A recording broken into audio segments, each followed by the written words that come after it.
Good morning, everybody. Let's go ahead and call our Board of Directors workshop to order. Clerk, please take the roll. Members, if you can please make the selections on your tablets.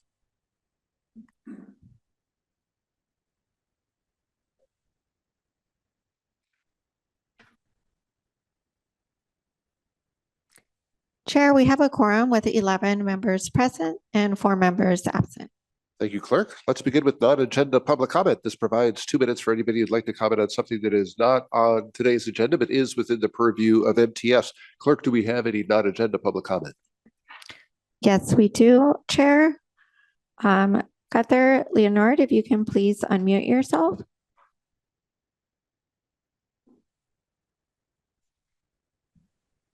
Hi, board. My name is Guthrie. I have been living in San Diego for 5 years without a car, and I take transit daily. And I just want to say, there's this new announcement that the trolleys play sometimes at every station, which is, please hold on to the handrails. And it has a little bit more, and it plays it in both language.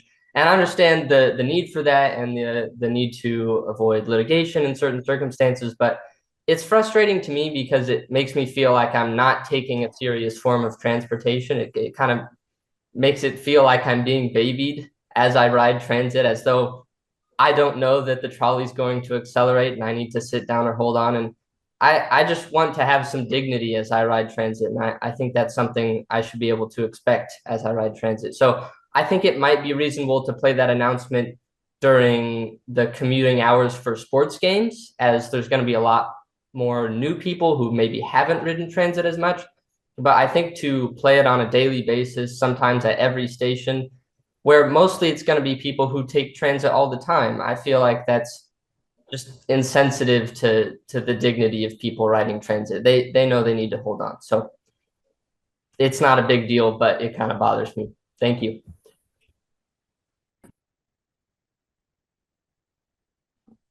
Blair Beekman, if you can please unmute yourself.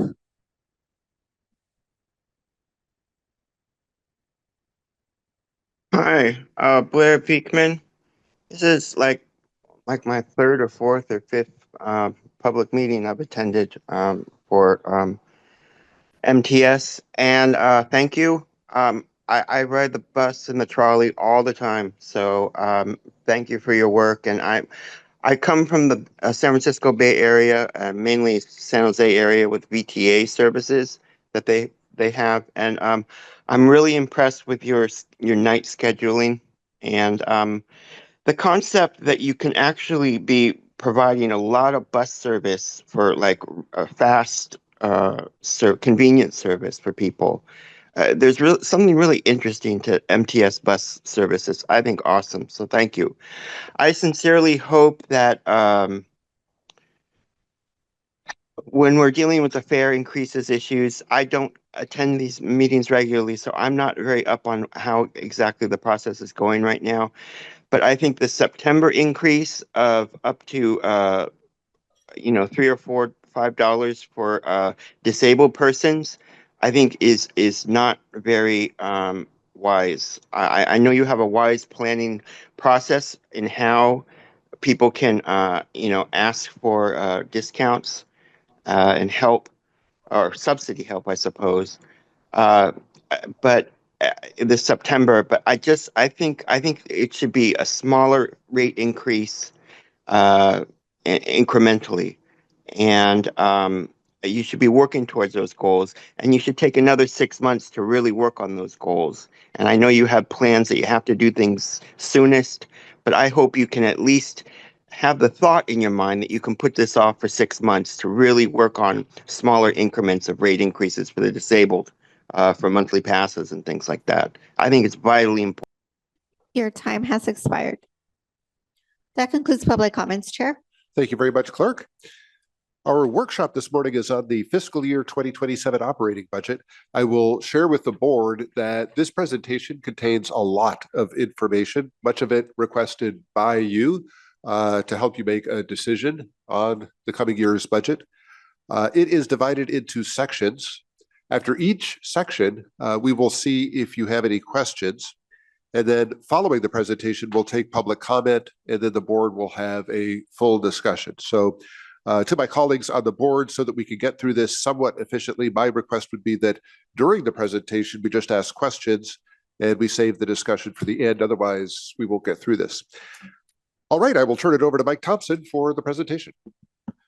Good morning. My name is Mike Thompson. I'm the Deputy CFO. I am joined by Larry Marinisi, who is our CFO to my right. We are going to start with sort of the current status of the budget and some direction that we received from the board to date. We do have a structural deficit, and that is where our recurring expenses exceed our recurring revenues. So on an ongoing basis, those do not match up. This began in fiscal year 2020 during the pandemic. And every year since 2020, our budgets have been balanced, but they're balanced with one-time funding, either federal stimulus funding or more recently, the Senate Bill 125 funding. But we do have balanced budgets, and we'll make that clear. And we do have a plan from the board that has been directions for staff. And we got key direction in February of last year. We also got some updated direction in November of 2025. Then again, we do have a plan in place. We have balanced budget for 27, 28, and 29. Right now, we do not have a balanced projection for fiscal year 30, but we do have more time to get to that year. But the goal is to get through fiscal year 2030, and we'll talk more about that later. But we do, again, still have time on that. Just a quick recap of the board direction, starting with February of 2025. Agenda item 18, direction was to pursue a comprehensive operational analysis, also called a COA, that will be completed this November. Also, to begin preliminary efforts on researching the feasibility of placing a transit revenue measure for the MTS service area only on the ballot for November of 2026 general election, and then also work with Sandag and North County Transit District to conduct a fare study regarding potential impacts of fare increase. In that same meeting, the next item was on structural deficit planning. There was some additional direction from the board. There was to create an ad hoc subcommittee related to the COA and the transit revenue measure for the ballot. Was also to exercise some innovative clean transit off-ramp provisions, which would delay implementation of our transition to battery electric buses. And that also allows us to provide maximum flexibility of capital funds in the short term while minimizing the impacts to stated good repair projects for fiscal year 26 and forward. With MTS staff returning to the board for approval to exercise any additional off-ramp positions in additional years.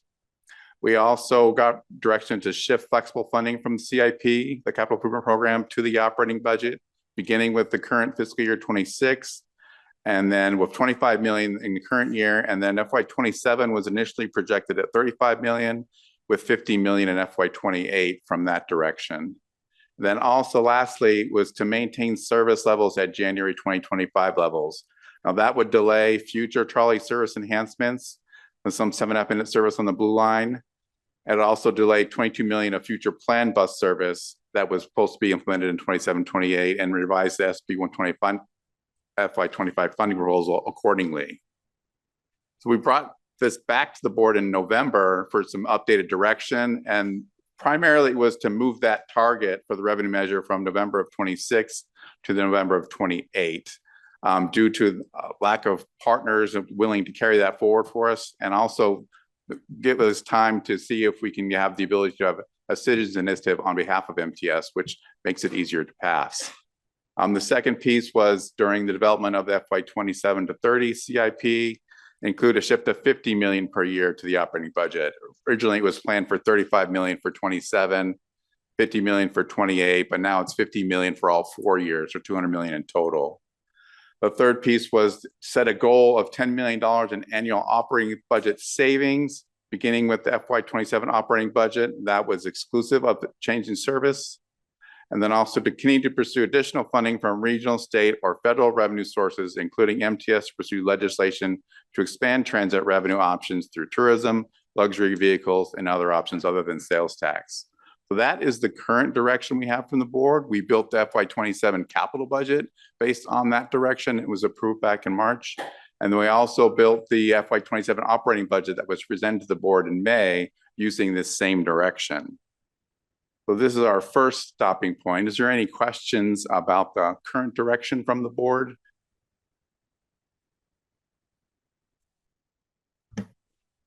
Director Hilo Rivera. I want to preface this by saying I understand that there's been votes. I also think that there's been votes that have provided direction, and I think a number of us have raised real concerns about a sales tax in 2028 being the parachute for this agency. And so I just want to make sure I name that. That's what I've heard from maybe not a majority of the board, but a number of my colleagues. I continue to have that concern for the reasons I've stated before. And so I think there's a big yes and to that last piece of the presentation. That's all, Chair. Okay, proceed. The next section we want to talk about is the structural deficit and how did we get here? We want to talk quickly about the revenue picture. Revenues over this period of time have not been keeping pace with expenses. We have four major buckets of recurring revenues. We have our federal formula revenues that we get through the FTA every year. We have Transportation Development Act, or TDA funding, that is a state sales tax that portion funds transit. Then there's also state transit assistance, which is a state sales tax on diesel fuels that does fund transit. And then we also have the local sales tax for Transnet, which gives us a formula share. Also, it reimburses the Transnet approved projects. So those are our four major recurring subsidy revenue sources. And we put this chart together looking at those four sources in the operating budget since the pandemic. And you can see during the pandemic in 20 and 21, those sources sort of held steady. We did see some growth coming out of that. Part of that was the opening of Midcoast and that being reimbursed by Transnet. But since fiscal year 23, it has peaked and stagnated. I mean, this is majority of our revenues and has been flat for 4 years in a row. It's just hard to keep up with any expense growth when that big piece of revenues is staying flat over that period of time. We have had revenue growth in the operating budget in general. This next chart is our passenger fare revenue. And we start with fiscal year 19 was the last year before the pandemic.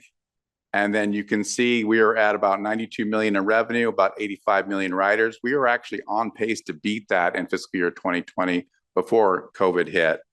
And then you can see the dramatic decreases in passenger revenue and ridership in 20 and 21.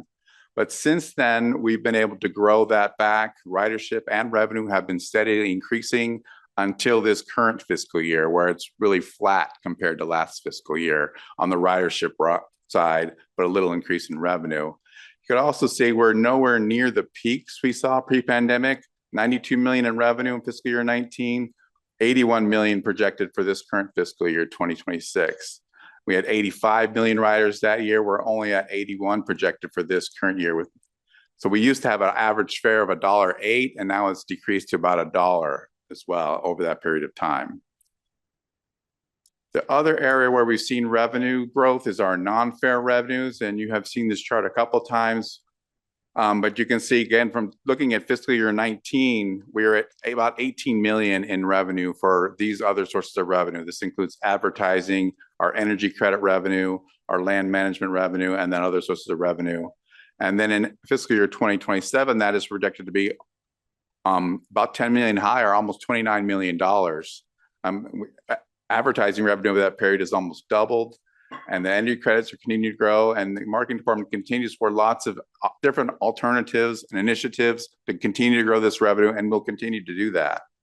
And these revenue streams have grown from about 6% of our operating budget to 8%. So it has grown both in dollars and in percentage of the operating budget, but again, it's still a very small piece of the overall pie. Moving on to expenses, this chart on the right-hand side of the screen, the green bars are the service that we put on the street. It's in revenue miles, and then the blue line is the cost per mile. So one thing that MTS did during the pandemic with all the stimulus funding is we kept as much service on the street as possible. You can see the green bars barely dipped at all during the COVID period of 20 and 21. And then since that time has been able to grow a little bit through fiscal year 2025. But the cost of that service has grown dramatically. It grew 51% from 26 to 19, average of 6% per year. And there is other stuff in here, like our energy costs from SDG&E.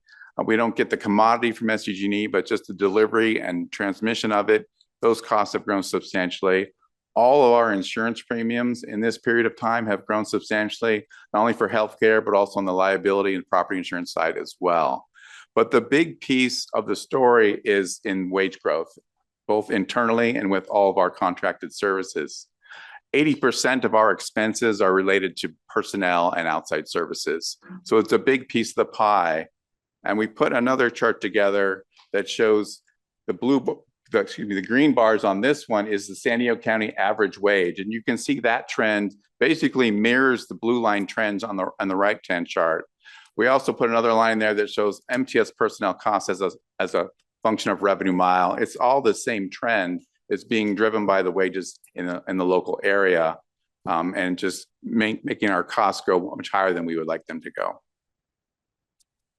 So this next slide sort of brings revenues and expenses together. So the blue bars are the actual expense trend, and that blue dotted line is just a trend line of those blue bars. And the pinkish red bars are the recurring revenues. And you can see in FY19, blue and red were basically matching. And if you went back farther than that, every year before that, blue and red matched. We didn't put non-recurring revenues in the operating budget. We put them in the capital budget.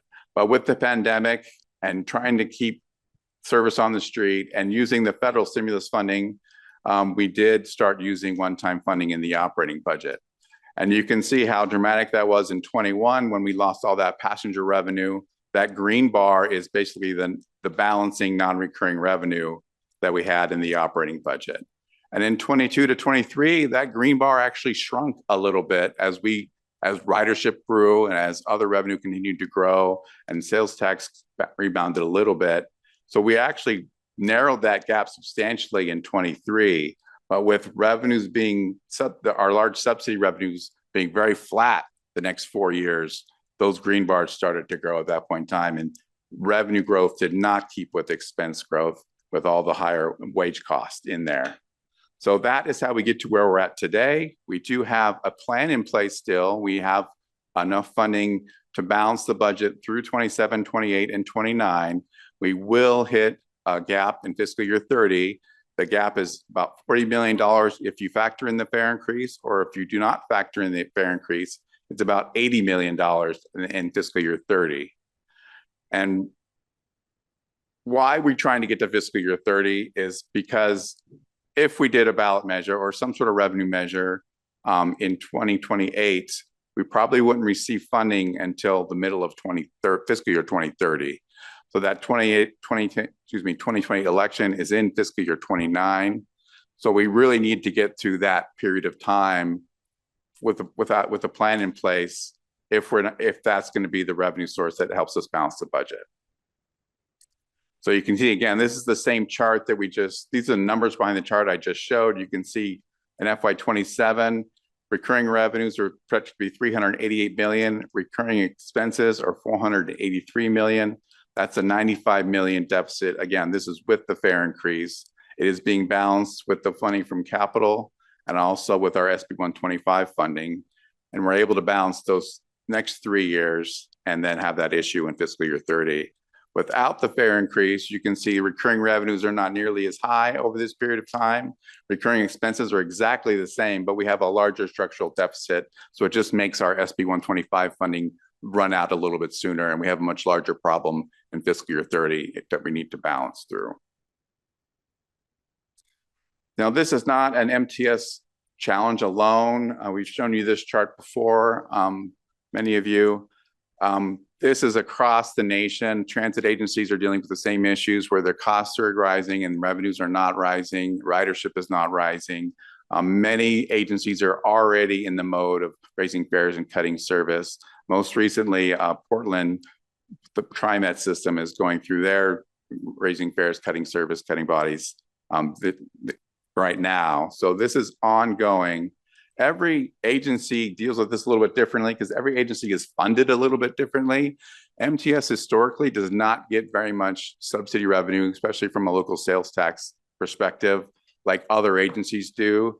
San Francisco Community commissioned a report from a consultant as they go through their budget challenges to look at the efficiency of their operations. And they're using fiscal year 2024 National Transit Database information, which is the latest published information available. And they compared 14 peer agencies across a bunch of different metrics. And we produced one of the charts here. And this is the cost per hour comparison. And you can see the overall costs by all these different large agencies that are basically our peers size-wise, service-wise. And MTS is the most cost-effective agency on both bus and rail because we've always had to be that way because we don't have as much subsidy revenue as all these other agencies do.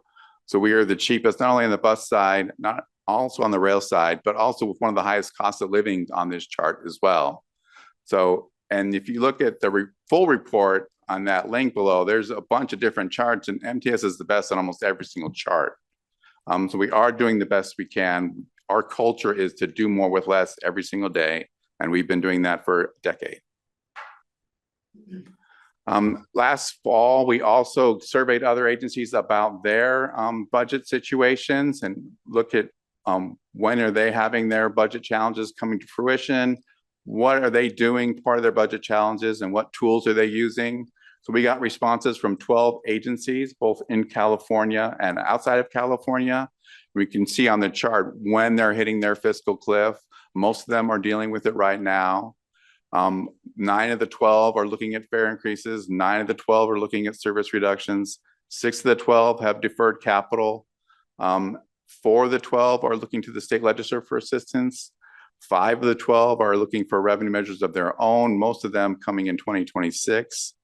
And then we also asked them, anything else you're doing revenue-wise to help address your budget deficits, just to see if we could get any ideas. And we did get responses from 7 of them, but there was nothing new there. It was stuff that we were already doing, like advertising, naming rights, energy credit programs that we've already had established. So we didn't get any good ideas there, but it was just nice to know that, you know, everything we can think of is being looked at.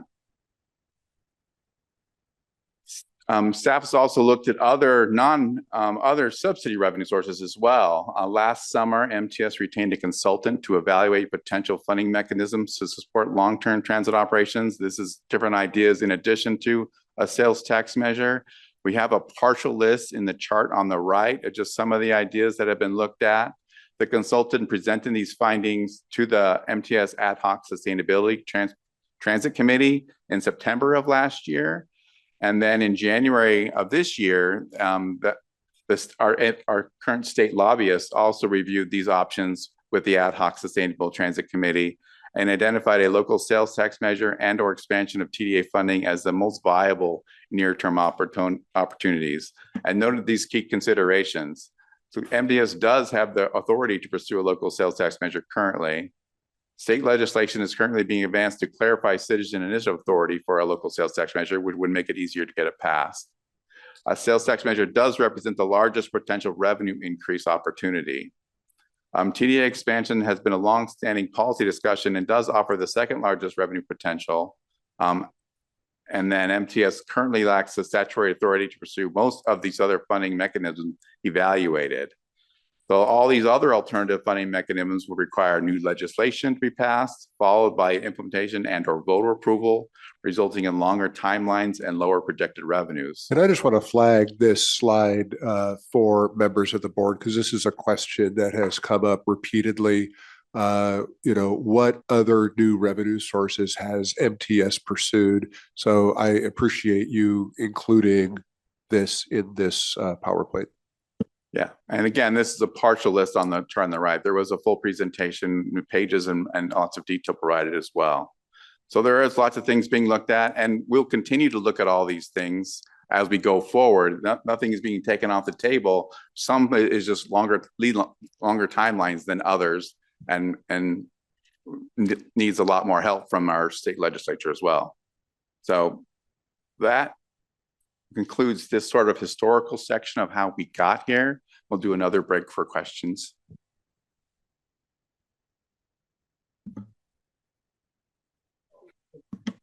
Chair Pro Tem Montgomery. Oh, sorry, I had my full screen on. So let's go to Director Moreno. Thank you. Can you remind this body and the public who sits on the Ad Hoc Sustainability Transit Committee and when and where do they meet?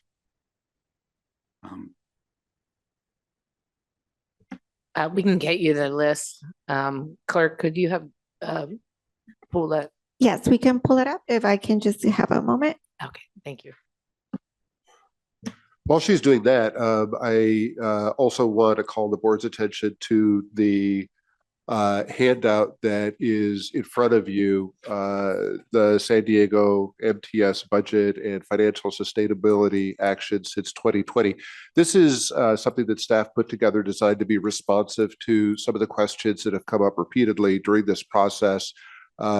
Several board members have said, look, if we're going to be doing some of these things that are contemplated, I want to be able to tell my constituents what we have done in terms of seeking other funding sources, and federally, statewide, here locally. I want to be able to tell my constituents what we have done to grow non-fare revenue.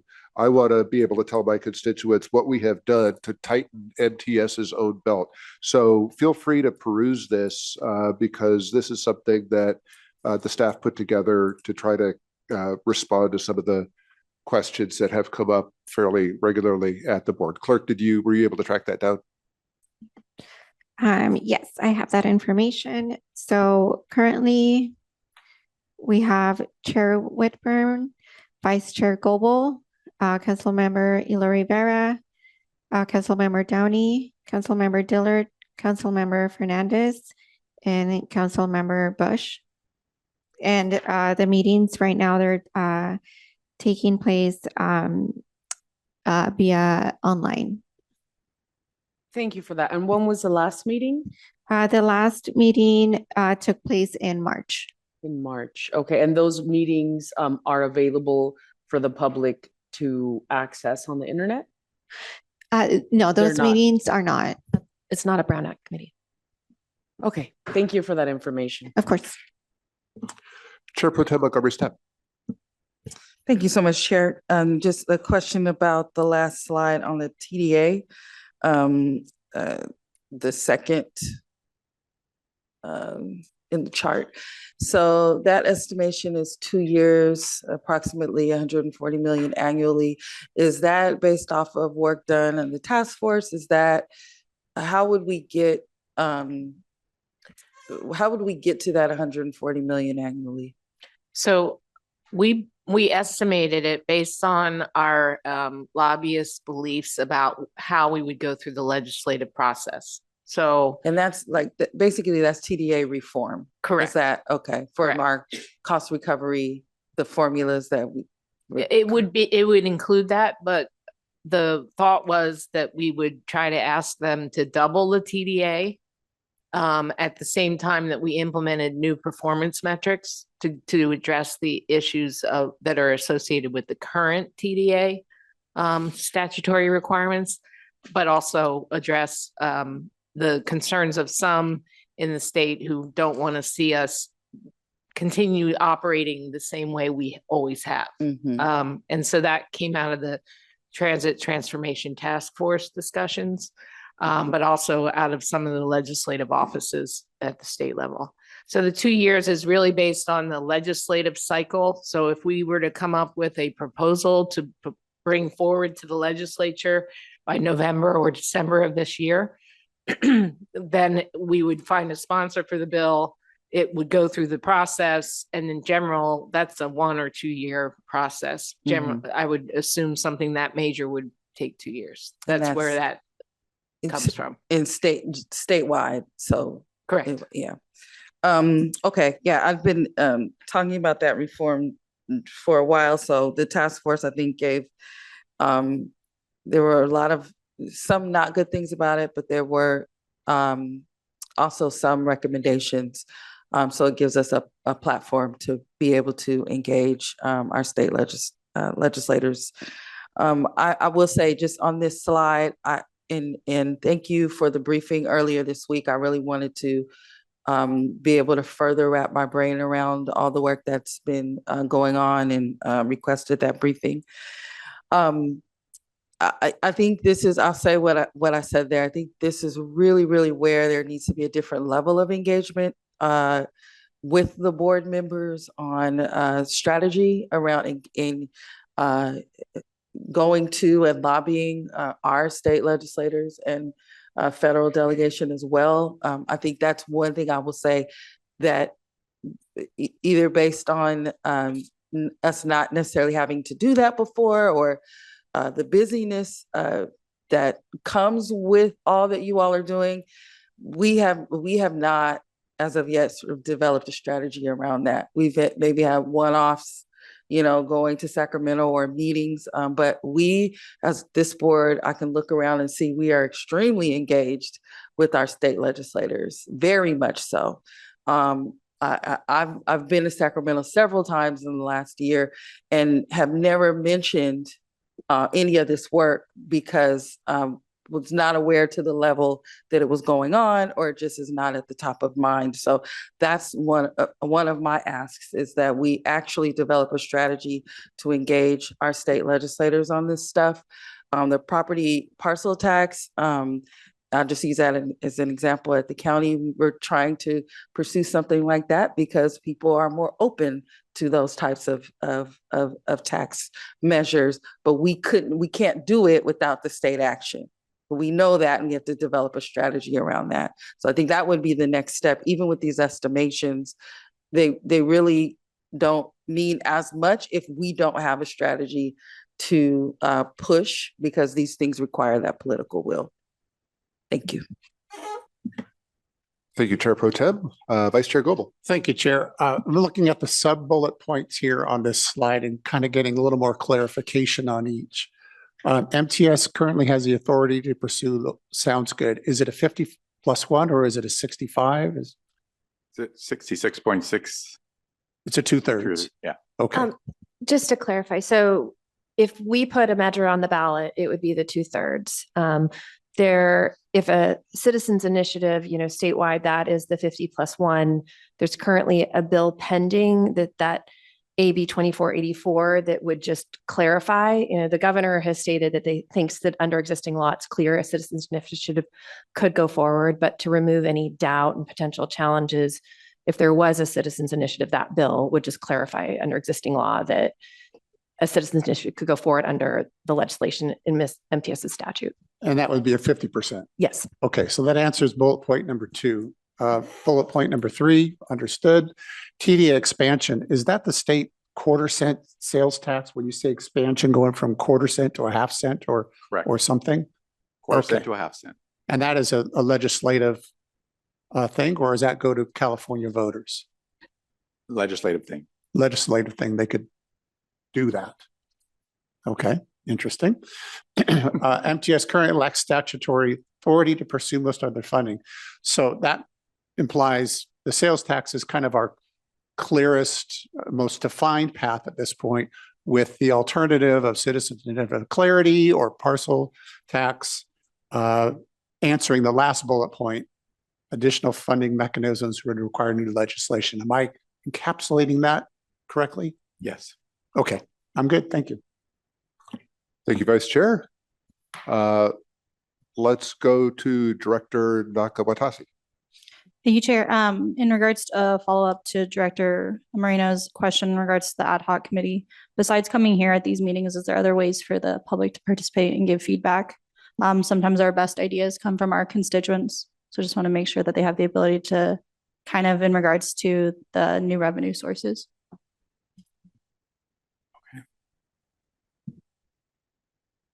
Thank you. Okay. Now let's talk quickly about the path forward. Sorry, that was more of a question, and I'm sorry, I should have phrased it with maybe a little more of an uptick, but is there more ways for them to participate besides that if those meetings aren't open to the public? We have the meetings here for the board. On some of our other initiatives, such as the comprehensive operations analysis, we have a lot of outreach around that. And then around, around other things such as the fare changes that we've proposed as a region. Those also have their own outreach. We have a website where we have people, they can participate in talking about what they want to see the future for transit. On Track, it's called. And so that's an online way they can also participate. I'm sure there's other things that marketing and communications would tell you as well. Excuse me.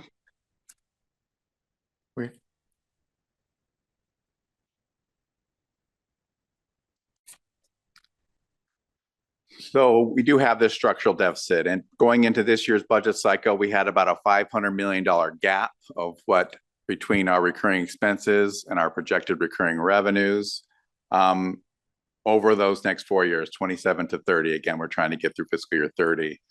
So we do need, $100 and some million a year. We do have four main buckets of addressing that. We talked about capital. It's about $200 million over those 4 years. And then we do have our SB 125 funding that we've already received, most of it.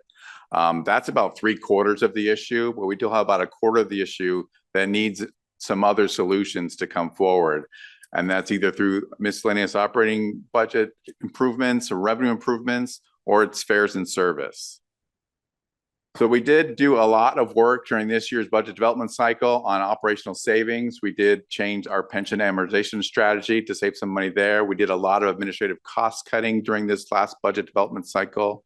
We also did a thorough review of every project in the operating budget, and anything that was not stated good repair or safety related was basically deferred for future time.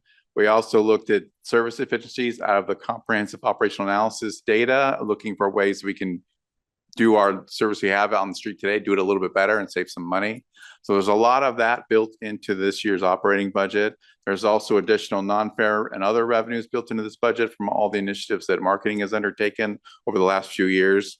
And overall, it's a few $1 million on that alone. We still have a gap. As we mentioned, without the fare increase, we have an $80 million gap in fiscal year 30. And in the transit industry, there are two main means the agency control their budgets, and it's fare increases and it's service levels. And all our outreach with all of our riders, both now and this past, and also 10, 15 years ago, it's always been the same message, is raise my fares before you cut my service. It's very consistent. So this is the approach that we've taken. We do have that gap. We did do the fare study that recommended to the board to increase the fares. It was passed by the board in April. So if we consider some form of increase now, it does make that gap much smaller when we get to fiscal year 30. $40 million in one fiscal year is a bridgeable number. $80 million in a fiscal year is probably not a bridgeable number at this point in time. But again, lots of assumptions built in that. It is 3 years away. So there's basically, in my mind, two different paths here. We have the long-term direction and what is being done to address the current structural deficit. And that's what we've been talking about, the direction from the board that we've received. And the direction right now is to target some sort of revenue measure in 2028. It's continued through any other subsidy or non-operating, non-fare revenue sources. It's to continue to look for any operational savings we possibly can, and also to do the comprehensive operation analysis to planning to prepare for both either additional recurring revenues or the lack of any additional revenues, be prepared in both cases. And that is what has been going on for the last couple of years. We do have a plan that can get us to 2030 today. We can't get all the way through 2030 today based on our forecast, but we do have a plan to get a long way there and buy some more time. We do still have that significant overall gap between our recurring revenues and our recurring expenses. That has not gone away, but we're just buying time to see if any other revenue sources do come up that would allow us to bridge that gap. So we do have this plan in place from the board. And again, it does get us through 2030. But if we want to change this direction, I mean, that is one discussion that we can have. We don't have to have that discussion today, but at any point in time, the board can change the direction for staff on how we want to address that structural deficit. But today, the decision really is more about fiscal year 2027's operating budget. It's just one of those 4 years that we've been talking about. We do have that budget prepared in accordance with the direction so far. There's basically one major outstanding, based on the last board meeting, one major outstanding issue, and that's the fair decision. We do need to pass some sort of budget next week at the public hearing. We have prepared two versions of the budget for the public and put those on the website. Version 1 includes the fare increase, basically what was presented to the board back in May, and then version 2 backs out that fare increase. In either case, it's just another assumption that we have, whether that passes standing or not. We always make assumptions every year about average fare, about ridership, about energy costs. Just another assumption that we're making. So if we don't want to make that assumption that it passes, we can build a budget without the fare increase. Or if we do want to make the assumption that passes, we can build a budget with the fare increase included. So it's basically that that decision will not be made until July at the Sandag Transportation Committee. So it is after the start of our fiscal year on July 1. So it is something we could, either assumption we make could be incorrect and we would have to address it at mid-year. It's just another way we do it every single year. We make assumptions and we correct it at mid-year. So that's basically what we put together. I mean, the budgets are exactly the same except for that fare decision. One has more revenue, one has less revenue. One has a little bit more ridership, one has a little bit less ridership. If the fare increase does go through, we expect about 1 million riders to be lost. So that concludes this presentation. So we do have a staff recommendation that the board engage in a budget workshop, consider two options for the draft 27 operating budget, which were attachments to A and B, and there's full versions on the website, and then select which version to bring to the public hearing next week on Thursday, July 18th, and or provide other feedback to staff. And with that, we'd be happy to answer any more questions. Thank you very much for the presentation. All right, we need to take public comment before we go to full discussion on this. I do want to allow for questions on the section that we just heard. If anybody has questions on the section we just heard, this would be a good time to ask them, or you can hold them. But before we go to discussion and a motion, we need to take public comment. So I'll go through the list of folks I've got on my screen here. If you have a question, let me know. If you want to wait until we get through public comment, let me know. Director Elo Rivera? No questions, just waiting for after public comment. Okay. Chair Pro Tem Montgomery Stepp. One quick clarifying question, Mike. Did you say 1 million riders or rides that will be lost? Trips, yeah. 1 million trips. Okay. Yeah. Okay, thank you. Vice Chair Goebel? When is the Sandag decision on the fare increase? It's July 17th, I believe. And if a fare increase, does it come back to the board after that to say, or that is the date that fares will increase? No, that's when it will be approved, addressed by their board. If it's approved, then there's an implementation period. We're assuming it would go into effect on October 1st. October 1st. And so under that scenario, we would begin to collect fare revenue, higher fare revenue as of October 1st. Correct. And if that were approved by the board, that's when you would begin to reflect that in the budget. Correct. Okay. We could do it that way. Yeah. Thank you. Thank you, Vice Chair. Director Bush, did you have a question? Yes, but I can wait till after public comment. Okay. All right. Clerk, do we have public comment on this item? We do. Blair Bigman, if you can please unmute yourself. Hi, Blair Beekman. Thanks for this item. Good learning process for myself.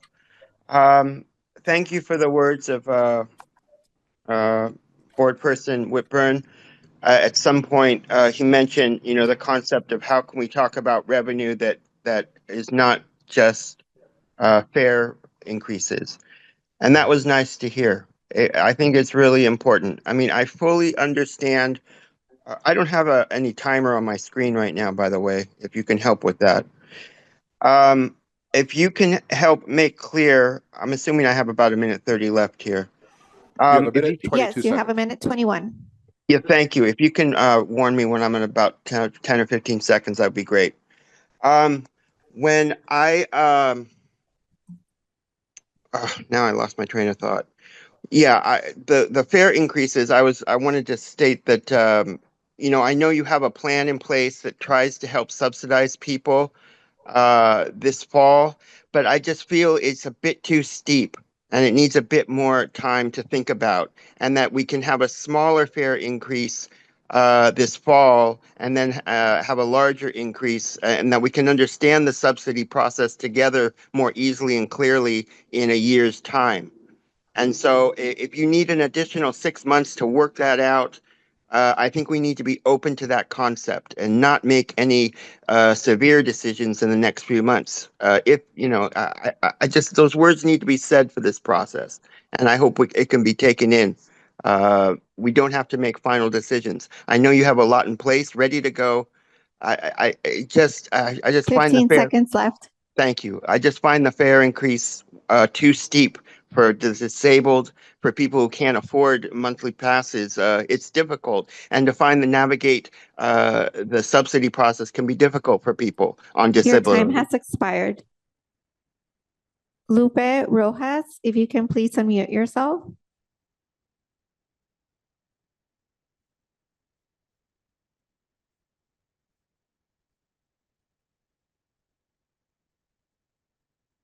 Lupe, if you can please unmute yourself.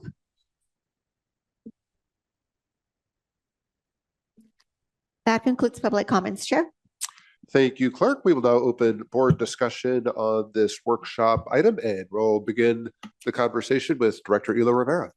All right, thank you, Chair. Thanks for the presentation. I'm glad we're having this conversation. This has been, I think, the most robust budget discussion that we've had since I arrived here. This is my 6th year. And that makes sense because this is the most difficult situation we've been in. At the beginning of this conversation about fares and fare increases, there's someone in my mind that I keep thinking about. It's a writer in City Heights in particular, but there's writers like this all over the city who are working multiple jobs, working hard jobs, depending on our system, but certainly not able to engage with us here in the boardroom. She needs her public transportation to be there, and she needs to be able to afford to ride it. And the world is not getting easier for that writer. It's getting more and more difficult. And a lot of that is completely out of those writers' hands, out of that writer's hands. And it's because of things that are happening in the economy broadly, decisions that are being made in Washington. And I think we have a responsibility to do everything we can to take care of those writers and that particular person that I have in mind. So the thing that I have been asking since the beginning of the fare conversation is that if and when we raise fares, I can look that writer in the eyes and say, we've done everything that we can do to avoid you from having to pay more. And I have not been convinced that we've been able to do that. And I'm still not there yet. And I also recognize that the fiscal cliff is real. I'm not denying that. I'm not denying that math. I'm not denying that we've balanced the budget with one-time money, and that's not ideal. And so I do really, I want to be solution oriented here. We've discussed non-fare revenue. I appreciate that. I will say that the presentation is helpful. The actions that have been taken are helpful. And I will also say that part of my frustration is that oftentimes some of these things that are being pursued, it required multiple requests from the board before those efforts began to be pursued. Some of the work that my team has been doing in partnership with some of the other members of this board is continuing to look at options that have been made available in other jurisdictions, including naming rights, additional naming rights at stations such as Snapdragon, 12th and Imperial, the full Green Line, bus stop naming locations at high visibility locations, including the Qualcomm headquarters, Sharp Hospital, Balboa Park, the zoo. Pronto card partnerships, continue to expand advertising, university employer pass programs expansion. All of these we think are real opportunities and we want to see action on. But I know that that'll take some time. But that does not help that rider that I'm thinking about. So what I'm going to ask for us to do as a board today is budget first on what is real, and that means that if the fair amendments ultimately take effect, we know that we can amend the budget mid-year to reflect that actual change. I think including it now, including the fare increase now, is banking on a significant amount of revenue that cannot be banked just yet. There are decisions at bodies that need to be made before we can bank that. Second, that we hold the line for the riders who truly don't have anything less to give. And I know that they say, generally speaking, that if they were forced to choose between service cuts and paying more, they will pay more. But I think we can provide a third option. Supervisor Montgomery Stepp has done a ton of work at the county to raise awareness about and create protections for those folks who are going to be most impacted by some of the changes at the federal level. And I think in that work creates a model for what we can be looking at in terms of who is most vulnerable and would be most impacted by fare increases. People are going to be losing healthcare coverage. They're going to be have very, very strict and punitive tests for Medi-Cal and CalFresh. So that rider that I'm thinking about could lose her food assistance over a missed form in the same month that her bus fare goes up, and that is not right. And so the safety net bridge program that supervisor is working on, I think can really, again, provide a model for us and who it is that we should be taking care of. So the motion that I have, Chair, is supporting version 2 of the proposed budget, which does not include increased revenue assumptions from the proposed fare changes, and to create a fare freeze program specifically for vulnerable low-income riders with direction to staff to develop and implement a fare freeze program that maintains current fare levels for riders who demonstrate active enrollment in CalFresh, Medi-Cal, or CalWorks, and that program should apply to individuals who are not already covered under existing MTS discount or reduced fare programs. And I would request that in addition to that, the board receive a non-fare revenue report at the mid-year budget adjustment, and that non-fare revenue report include a comprehensive status update on current non-fare revenue streams, outlining ongoing progress metrics on non-fare revenue targets and timelines, and a forward-looking strategy outlining initiatives MTS is actively exploring or pursuing to grow non-fare revenue, reduce fare revenue dependency, and improve the long-term financial sustainability of the system. I know there was a lot there, but I think with this motion, we're not ignoring the fiscal reality that the agency is facing. We're being responsible in only banking the money that is actually can be counted right now. And we're providing targeted support to the people who are most vulnerable and depend on our system. It's my best attempt to strike a balance between the different perspectives that we've had throughout this process. Thank you, Chair. Thank you, Director Ela Rivera. Let's go to Director Bush.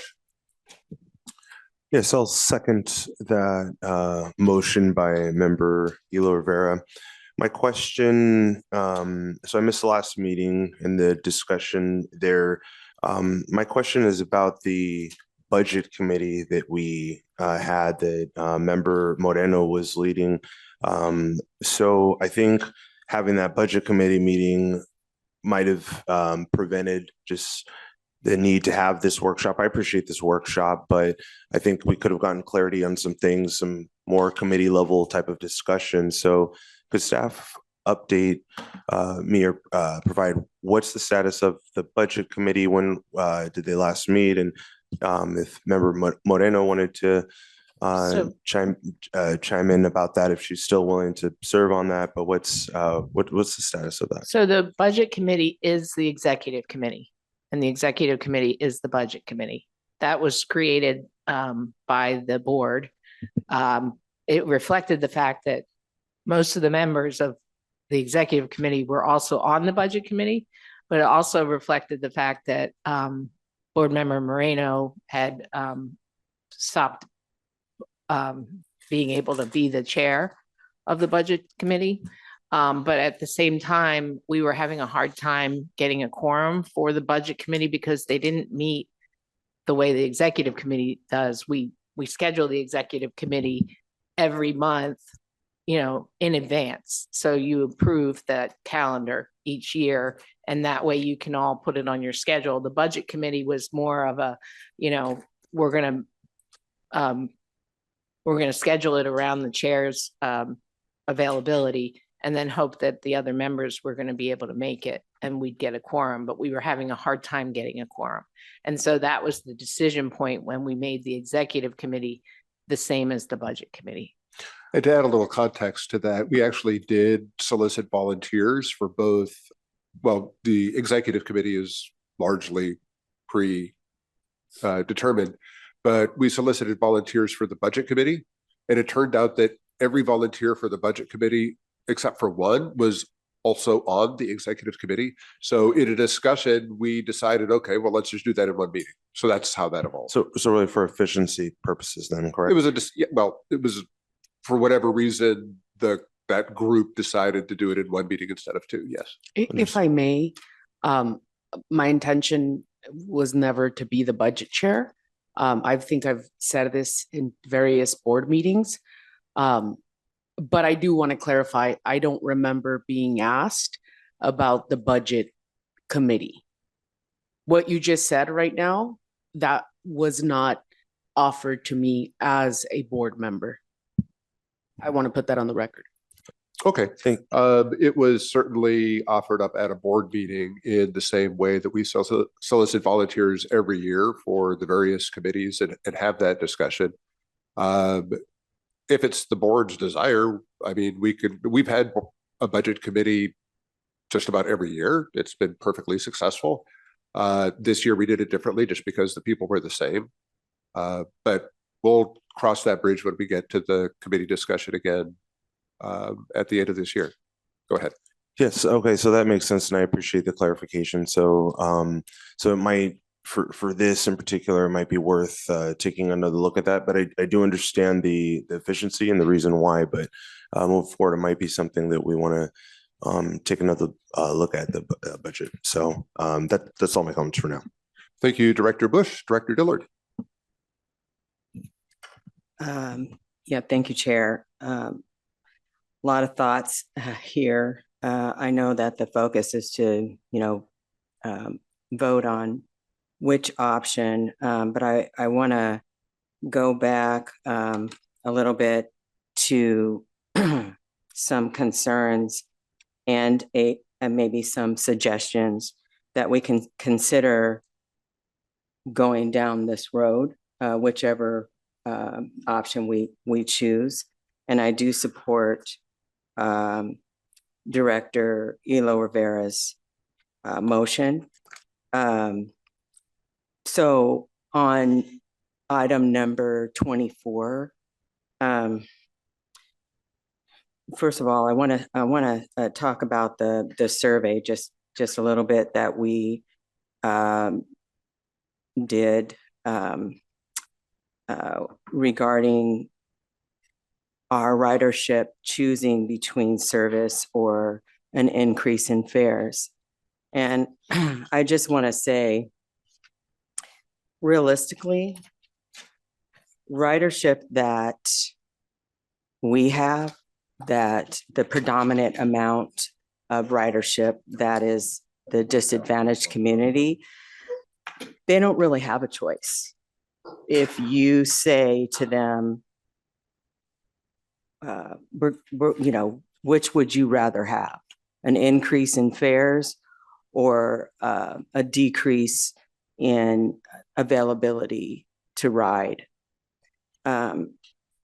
They basically have no choice, because if they don't have the service, they probably won't be able to keep their jobs unless they figure out some other kind of way to walk or run or catch a ride, thumb. I mean, I just, we're talking about working class. That's who we're talking about. So I just want to bring that up, that even though this statement has been made several times in the board's meetings, I just want to reflect that so that everyone understands people have no choice between increased rates and ridership, because they have to have the ridership.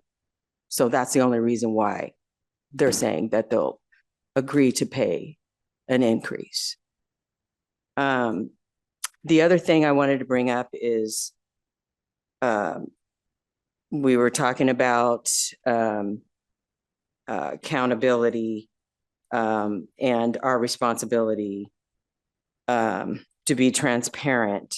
And so one of the things that I was thinking about was that we could do in the process of all of the other suggestions and your potential work to, continue to seek grants and other opportunities that will help support MTS, is the consideration to review what I see that might help is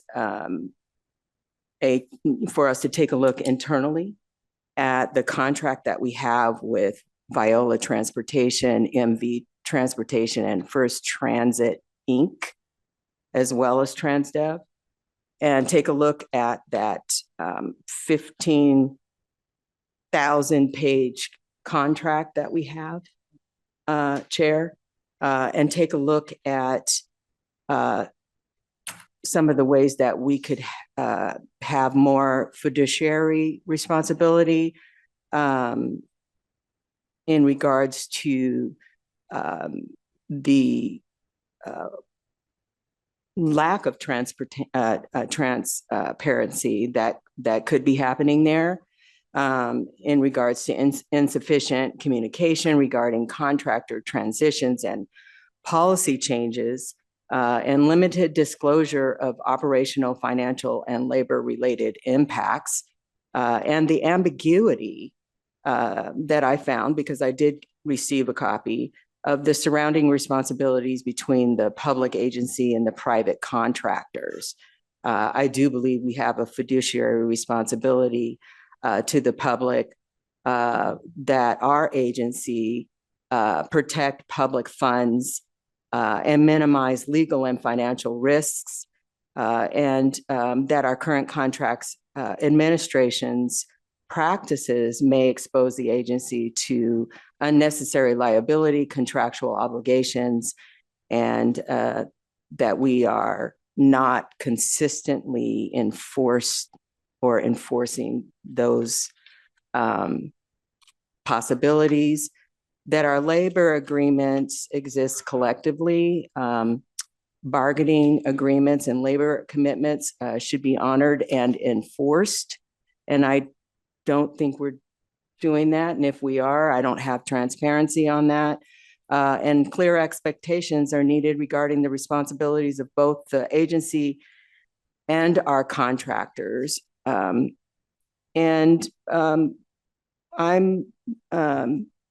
recommending that we have an independent outside law firm look into ambiguities and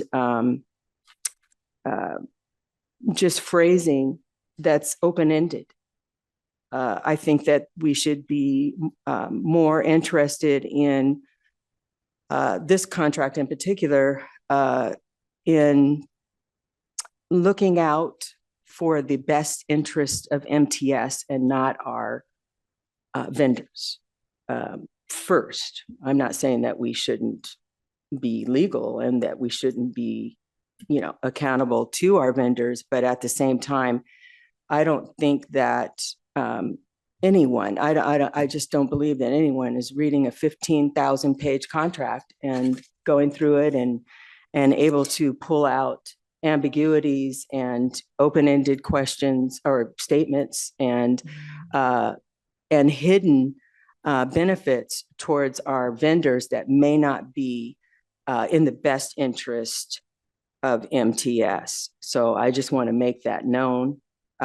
There's a lot that I don't know about that contract and who reads them, but I do believe at this point in the game, given that we've had over 5 years of consistent debt, that we look at other ways to make sure that we are saving money in our contracts and we are eliminating anything that's not to the best interest of MTS. So thank you. I know it's a long statement, but that's what I have to say. Thank you, Chair. Thank you, Director Dillard. Let's go to Director Downey. I actually just have a question. I'm trying to understand, and I'm not sure who would be answering this.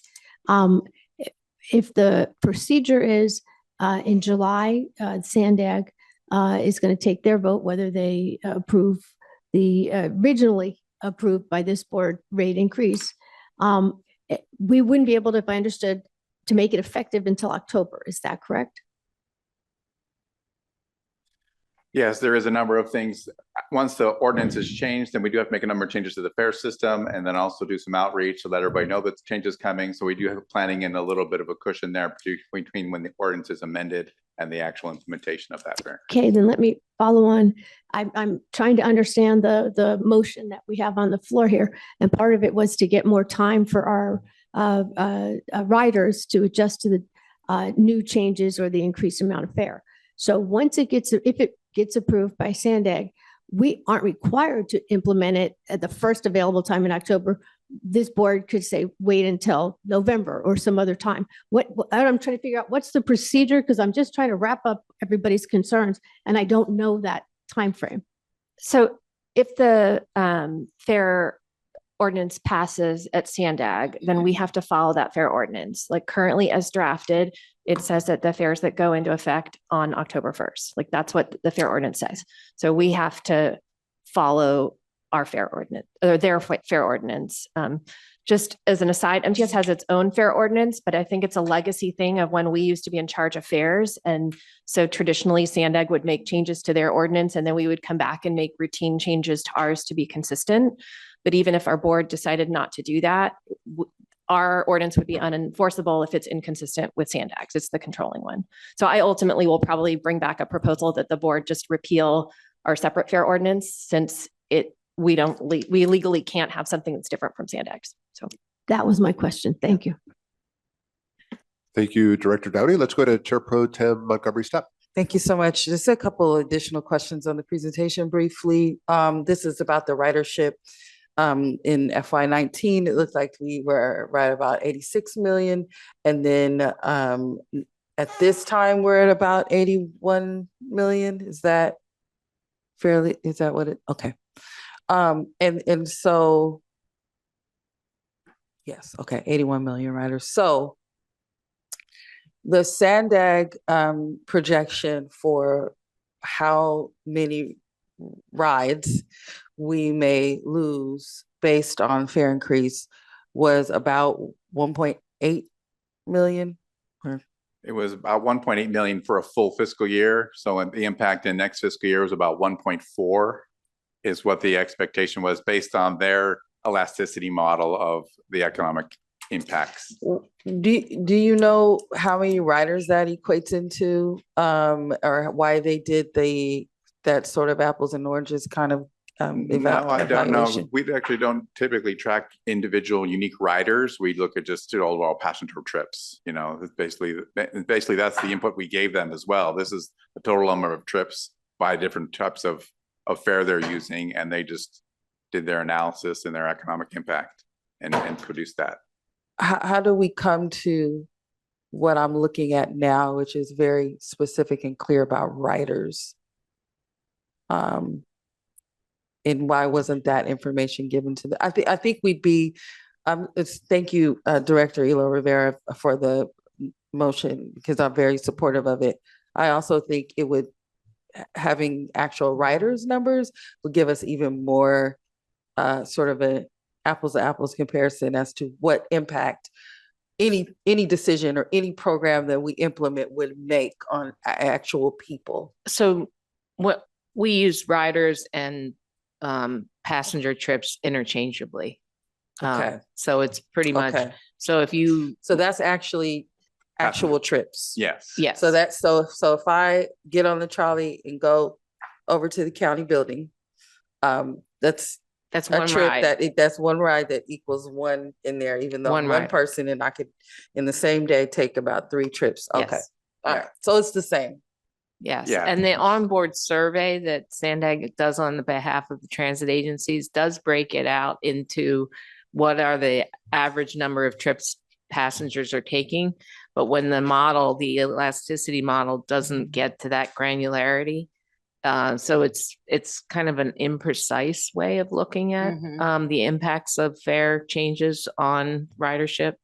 But I will say anecdotally from our past changes to fares, we've seen that it bounces back. So if you do initially lose some riders, they come back to the system. And I think certainly that is fair. We are in a very, very, very tough time right now that I don't think any of us has really seen, as far as how costs are rising and how many resources people are losing. So just to be prepared for that, I think is good. I also have to say this. I want to thank Director Dillard for bringing forth additional proposals, and her thought around that is very, it was dense proposals, right? That dug really deep into the budget. And as I move forward, I would just like to keep all of those proposals in mind, because we do have to continue to be creative, whether or not we have a ballot measure that goes to the voters. We have, we have no idea what's going to happen with that. And so this process is really good for us. And I will say, on the budget committee discussions, I've been a part of the ad hoc that kind of positions all of these committees. And we may want to look into or have a brush at the bylaws to see if we can bring additional folks in to serve on some of these committees, and some of them other representatives from our various cities and entities can also serve, even if they're not on the full board. I don't know if that carries across for all committees or just for a certain few. Just when we look at it next time, I think we need to paint a broader brush, because I know that most folks that are on this committee are on a lot of other ones as well. And so when we made that, I remember when we made the decision to consolidate, and why. And I think it's just a matter of, it was a good decision at the time, or we thought, but we really could have used a budget development committee that was separate and apart, because what happens is you condense that information into one time that the committee is meeting, and this discussion didn't get the appropriate vetting at the level before it got to the board. And I think it's okay to say that. It's not, casting blame on anyone, but it's saying, okay, we're here now. We should have had that, and this is me being a part of that decision and remembering it. But I also remember Director Moreno saying over and over again, we need to separate this conversation.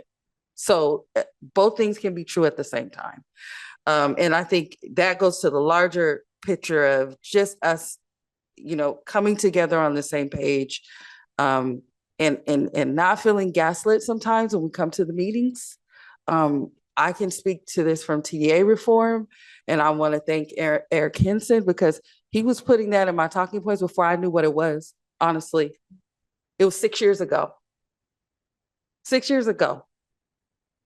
And until he had to educate me on what it was, I could better discuss it. But I'm saying that in being transparent, because I guess this is, even with all the work that has been done, I hate for staff to work so hard and us still have these hesitations around the work, just because we feel like sometimes we're not being heard. That's all. And that just takes an acknowledgement of, we've been talking about this for years. It's okay to say that, and it's okay to move forward.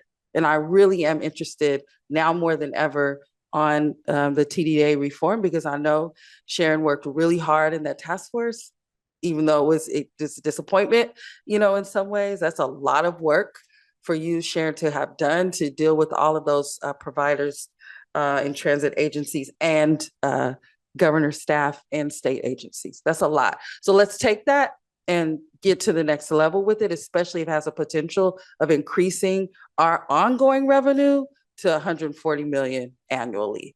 I think that's a big, huge deal. And it might be, we can reach that sometimes even quicker than a ballot measure, although I think we need to continue to look at both. So the last thing I'll say is, in this discussion around committees, I think we should talk about some sort of ad hoc that allows us to have those strategic conversations of how we're engaging our delegations, both at the federal and state level, depending on who is opening their doors more to us at any given time. Because just coming to the board meetings and kind of expressing that, I don't think it's getting us where we need to be. And it is going to take political will, which will need to come from board members. So those are I'm sorry, that was long, but needed to say those things. Thank you so much. Chair Whitburn, if I could, the comments of Pro Tem Montgomery Stepp are very timely. I was going to send out to the board an email to indicate that now is a sort of a inflection point for all of us in the transit industry. We are creating a big tent coalition that includes housing advocates, it includes environmentalists, it includes business groups, transit agencies. And yesterday there was a media event of legislators who are in that coalition. Senator Blakespear is one of those, deserves our thanks for really voicing the needs of the transit agencies in the state. So I will send that to you along with a coalition letter that MTS has signed on to, along with a lot of these advocacy groups. But then there's a separate one that is legislators who have signed on to a similar letter that is just for the legislators themselves. That could be something, an ask that you could do on our behalf as an agency to say, Assembly member, could you please sign on to this coalition letter? Because that is really, we are in this point where we're trying to build that coalition and the will to really see the need to maintain the integrity of public transportation in the state. So I'll send that out later today. Thank you. Very good. Thank you, Ms. Cooney. Thank you, Chair Pro Tem Montgomery Stepp. And I would be supportive of setting up some sort of ad hoc to leverage the relationships that we all have here to advance some of these conversations in other legislative arenas. Let's go to Director Hall. Yeah, to kind of go on what she was saying is even a little training for us in that subcommittee that we could get together and say, like you said, what's a TDA sometimes, where we're up there talking to them.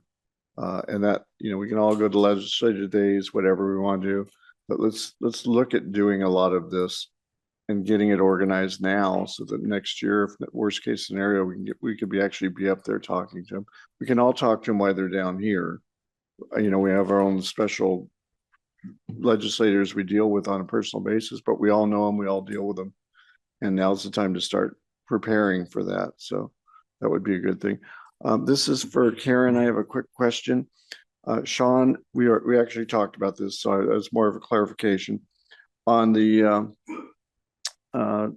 fare freeze that he was talking about program. Is that legally available to us, or would we run into a problem of discrimination or anything like that? I don't think based on income that it's not a discrimination type of issue. I just having seen this, I don't see anything off the top of my head that looks like we wouldn't be able to do it. But certainly as we dive deeper, I would bring that back to the board if there was concerns about it. But there are other agencies who have low income fares. So, And he mentioned those to me. So it's more of a clarification. So that's all I'd like to have a look at it.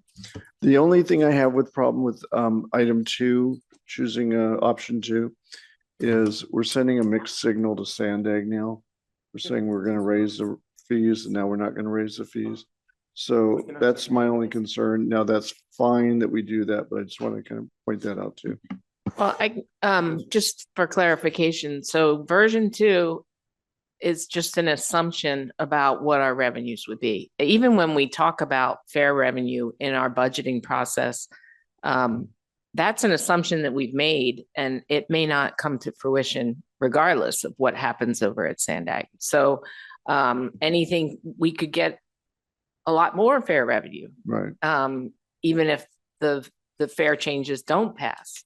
So these are all assumptions in the budgeting process. Whatever you do, whichever version you choose today will have nothing to do with what happens. Well, but they'll see that is what I'm saying. And that's my only concern. I'm just trying not to be on both sides of the issue. So that's the only reason I'm suggesting it. But other than that, it's whatever. Thank you, Director Hall. Let's go to Director Bush. Yes, so just speaking to the motion, would we be able to bring up on this screen Member Elo Rivera's motion so that we can all see it, because it had a couple of components. I really appreciate the work that Member Elo Rivera and your staff, Rosa Alascuaga, did on this. So thank you, Member Elo Rivera, because the last budget meeting we had about the fare ordinance increase, thank you. Beautiful. So I did, it was a very difficult decision. We've talked about this a lot, that balance between the cost, the expenses that we're facing, the fact that we haven't raised fares in a while, but at the same time, just this kind of economic crisis, this inflation crisis, this cost crisis that we are riders and that all of us are in our communities are going through. So so it was really, I think this is a really creative solution, having the qualifiers be members or riders who are on CalFresh, on Medi-Cal, on CalWorks, that they would get the same fare. Their fare wouldn't go up. I think that is very fair. I think that is really taking a creative solution that takes into consideration the needs of the community. And it sounds like kind of this opt-in approach too. So I think that there was this level of compromise, if you will, there. Initially, I was moving more towards version 1, so adopting those assumption increases. But I think upon further reflection, I do think this makes sense. Part of Member Elo Rivera's motion to adopt number 2, because number 2, it's going to come back anyway. So, and staff can correct me if I'm wrong, or any of the members, but I don't think there's that huge a distinction between version 1 and version 2. I think version 2 makes more sense if we, as a board, are going to move forward with this compromise, this a carve out for our vulnerable low-income riders. And I'm much more supportive of a overall fare increase with something like this. I think it's a really creative solution. So so I just I'm in support and open to hearing any of the other board members or staff on it. Thank you, Director Bush. Vice Chair Goebel. Thank you, Chair. A question for Karen. Would a fare freeze program have to be considered by Sandag as part of the fare ordinance? I think we would have the ability to do that based on the language in the fare ordinance that is going to the Transportation Committee, because it creates an ability for agencies to create certain types of discount programs, like the Youth Opportunity Pass and those sorts of things. So I think that this would fall under that if the comprehensive fair ordinance changes go through. If they don't go through, I have to go back and look at the current version of the fair ordinance and see if we would have the ability to do that or if it'd have to go through Sandag. Well, if the fair changes don't go through, then this would be the fair freeze, meaning we wouldn't have a fair freeze program because the fares for everybody would be frozen at current levels. Yes, that would be true. But yeah, if there was independent of creating some other thing, I don't know if, but there is language in the draft comprehensive fair ordinance that would allow MTS and NCTD to individually create certain discount programs. So really, it's about you can charge this maximum, but you can discount if you want to. I don't think Karen can give a legal opinion on, she just heard about this, so. Okay, let me try a different. We would have to check with Sandag and their legal team. Let me try a different approach. If the Sandag fair ordinance does not pass, this creates a fair freeze program where it maintains it at the current fair levels for how long? That would have to be part of this program for 10 years or until the next fair increase. That's my first question. A fair fees program for how long? We don't need to decide that today, but I'm hesitating because there's no sunset or definition. And I also don't know what percentage of our current writers are CalFresh, Medi-Cal, and CalWorks. How much of this program would affect any potential fair revenue from the fair increase? Is it 50% of our writers? Is it 10% of our writers? I'm still kind of, there's not enough flesh there for me to understand the impact yet, if you have some insight. To the second point first, I think we're going to learn a lot as we get this program stood up. And there's a flip side to not knowing that, which is the projections of the impacts that the fare increases would have. We don't know how many folks are living on the margins. So we know we are assuming that there will be some impact on ridership, therefore some impact on revenue. It could be that while this decreases the amount of additional revenue that we would receive from a fare increase, it also keeps those folks in the system in such a way that steadies some revenue. So I think there's a lot, and my math ain't good enough to figure that all out in my head for sure, and definitely not without the data. So what is important to me though is that it get built, and that's a collective effort on our part. We're trying to provide a framework here, and collectively we put in the parameters necessary in order to make sure that this is done responsibly and effectively. One of the concerns I have is if it's a high number of existing writers, it guts fair revenue from a fair increase. And if you decrease your revenue, you have to increase your subsidy or decrease your expenses. I would hate to cut service for CalFresh, Medi-Cal, and CalWorks people who are willing to pay a higher fare. So that is probably part of the fleshing out of the program at that stage. But I'm nervous about the unintended consequences. Understood. And I think that this parallel push for non-fare revenue, that's part of why this is so important. So, and this is like back of the napkin math.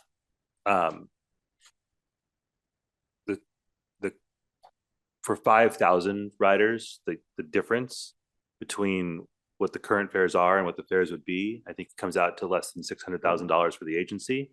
And that's without factoring in which of those riders would have stopped riding and therefore provided no revenue. So you can start to put some numbers to this. That number, that's a closable gap. And I would say we have single non-fare revenue programs that would fully account for that, right? Just probably more than 5,000 people that could qualify. But as I sat with this, you could start to see a decent portion of it covered by the non-fare revenue that we're discussing.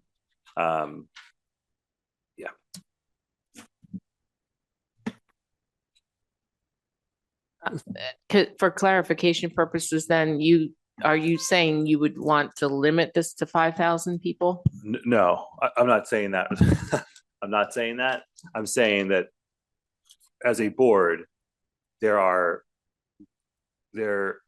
ways for us to attach defined cost. I don't think that we should do that before we've done the analysis of who needs this.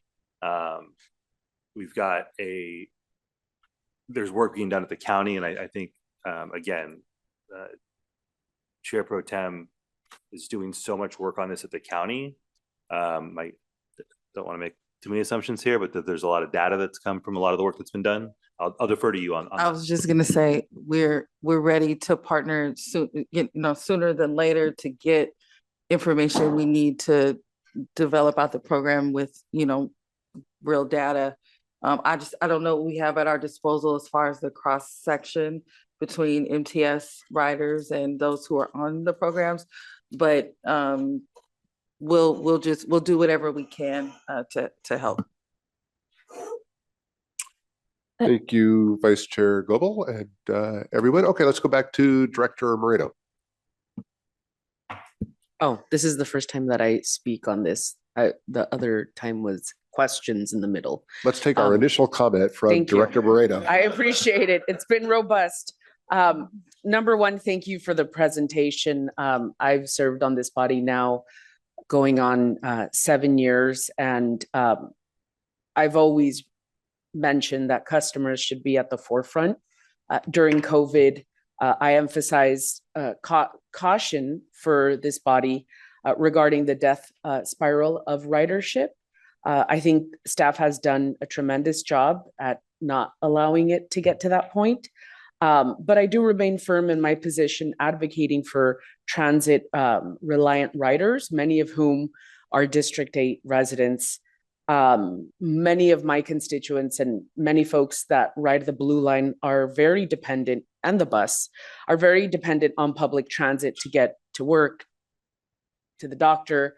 I think we really, as legislators, we really saw what happens when we had our REOs within the agency just stop the buses completely, right, and go on strike.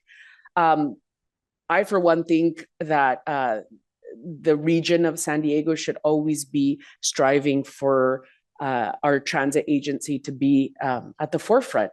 It is what makes a world-class city. It is what brings people to various places of the globe. And so I think we should always be pushing for our transit system.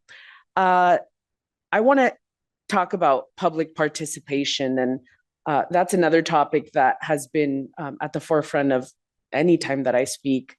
Transparency and public before I go into transparency, can you tell me in the nation, what would you say we rank as a transportation agency in regards to our budget, the amount of riders, all of that taken into account? And as far as riders, I believe we're in the top 10, 12. Where's Mr. Boyd? Top 10 or 12. Yeah, budget wise, we're way much farther down the list because we don't have as much subsidy revenue as other places. Okay, we don't have, can you emphasize that? We don't have enough what? We don't have as much subsidy revenue, so our operating budget is smaller than other agencies our size. If you look in this chart. I hear you. No, I hear you. Okay. And where do those agencies get their subsidies revenue? Most of them are sales tax related. Most of them are sales tax related. I mean, Okay. everyone gets the same federal subsidies. Everyone in our state gets TDA, but a lot of the local areas, especially like LA, San Francisco, they have their own sales taxes. All the other states, large agencies, Denver has a very large sales tax as well, Dallas as well. Thank you. Thank you for sharing that. So going back to public participation, I think it's a crucial step in the decision-making process. And it's my understanding that public participation and discussion are still set to take place at 2 upcoming meetings, one in June, Transportation Committee, regarding the fare change, and also final will be July 17th, right? Correct. Okay. And can you speak about what kind of public participation, public meetings this agency had in regards to fare changes? Yeah, there was a number of outreach done by our marketing department, also by North County Transit District's department as well. So it was done over the springtime, a couple of different meetings, but there's an online way to access it online and also in person. And those summary of those results were brought to the board, I think, in March. Okay. Once again, I will emphasize that the digital divide is very real. Just in the city of San Diego, we have about 10% of the population that do not have access to the internet. And I know we've been doing a wonderful job marketing, doing a lot of internet marketing for MTS, but we should not be reliant on that. And it is my responsibility to push this agency, push staff. We need to have forward-facing, public-facing, public meetings regarding, especially when we're going to do such a big endeavor as a fare change. I have seen some of the folks at chamber events, which is great. That's not necessarily, it's good. I don't want to ding them on going to the chamber events, but that is not necessarily where our customers are. I know we want to grab more customers from that arena, if you will, but I will emphasize that we need to continue having discussions at the ground level where we have our customers, where our customers are. My understanding, there was a public meeting for the fare change at Sandag last week at like 1 p.m. in their downtown facility. I don't want these public engagement endeavors that MTS has just to be checking the box. I would like them to be meaningful. I would like residents to be able to opine. We did get a lot of information from the study, but as I mentioned in that meeting, that study was primarily done online for the most part. So I will always emphasize this, and I will always push for this, for public-facing meetings. Budget committee. I am out of this position in December, very happily, December 10th. I do not want to be the budget chair. I will happily attend a meeting so that the budget committee can be formed. And I also will be pursuing policy changes that would allow committee members to serve on not committee members, that would allow alternates to serve on committees here at MTS. I think that the budget, being that we are one of the 10 top agencies of the United States of America, top 10 transportation agencies, it behooves us to have a budget committee. We are not doing a good service to our public without having this, without having that body. I would also like to thank committee member Director Dillard for bringing up, really starting this discussion, because without your comments in the past few meetings, I don't think we would have been here, which is really peeling the onion. So I thank you for that. So once again, calling out for the budget committee to be reinstated. I reinstate my call for state and federal conversations more. I think this is probably like the 7th time that I bring this up to this body. I have also asked the chair to be involved in the discussion with the state and also with our congressional delegation. I don't think we should leave that just for our lobbyist. I think the discussion should absolutely be more robust and more on point. I have, regarding the fare change, Director Hall, you, I think, brought up a good point, and I think more information was revealed in this meeting that Sandag is the one that ultimately, Sandag Transportation is the one that ultimately allows for a fair change to go forward. It's not necessarily this body, but we did give them authority earlier this year. And when we gave them authority to look at the fair change, we were told, oh no, we're not, this isn't the change. This isn't what is gonna make the fair change. I'm not explaining myself correctly and I apologize. But when we heard this, when we allowed SANDAG to make the fair change, to look at the fair change, this body gave SANDAG authority. And that was the moment where that fair change discussion really occurred. Am I wrong in saying that?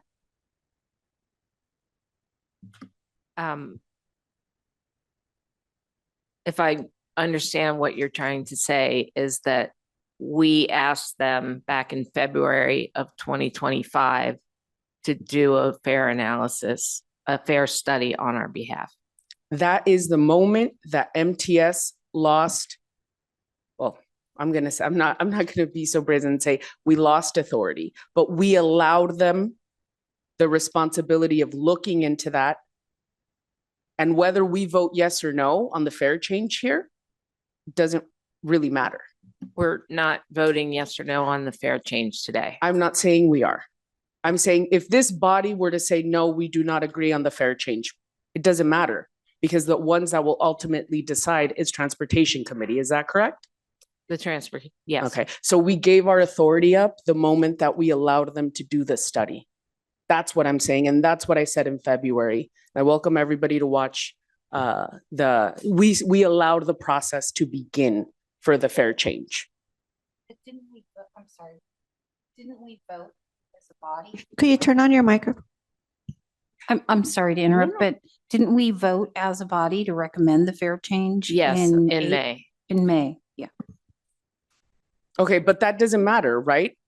If we would have voted no and Transportation Committee votes yes, July 17th, they're the ultimate deciders. Is that not correct, Sharon?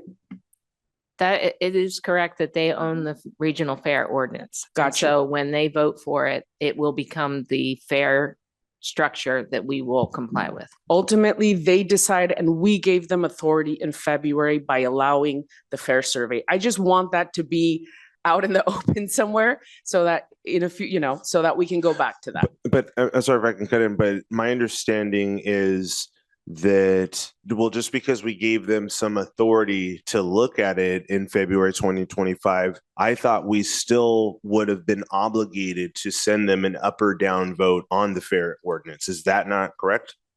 They own it. She just said they own it. No, but I don't know that that's, So I don't know that we're all on the same page. as a I'm not. policy matter, it's been communicated to us, though, like legally, that SANDAG could ignore whatever MTS wants, whatever NCT wants, and go forward and do whatever they want.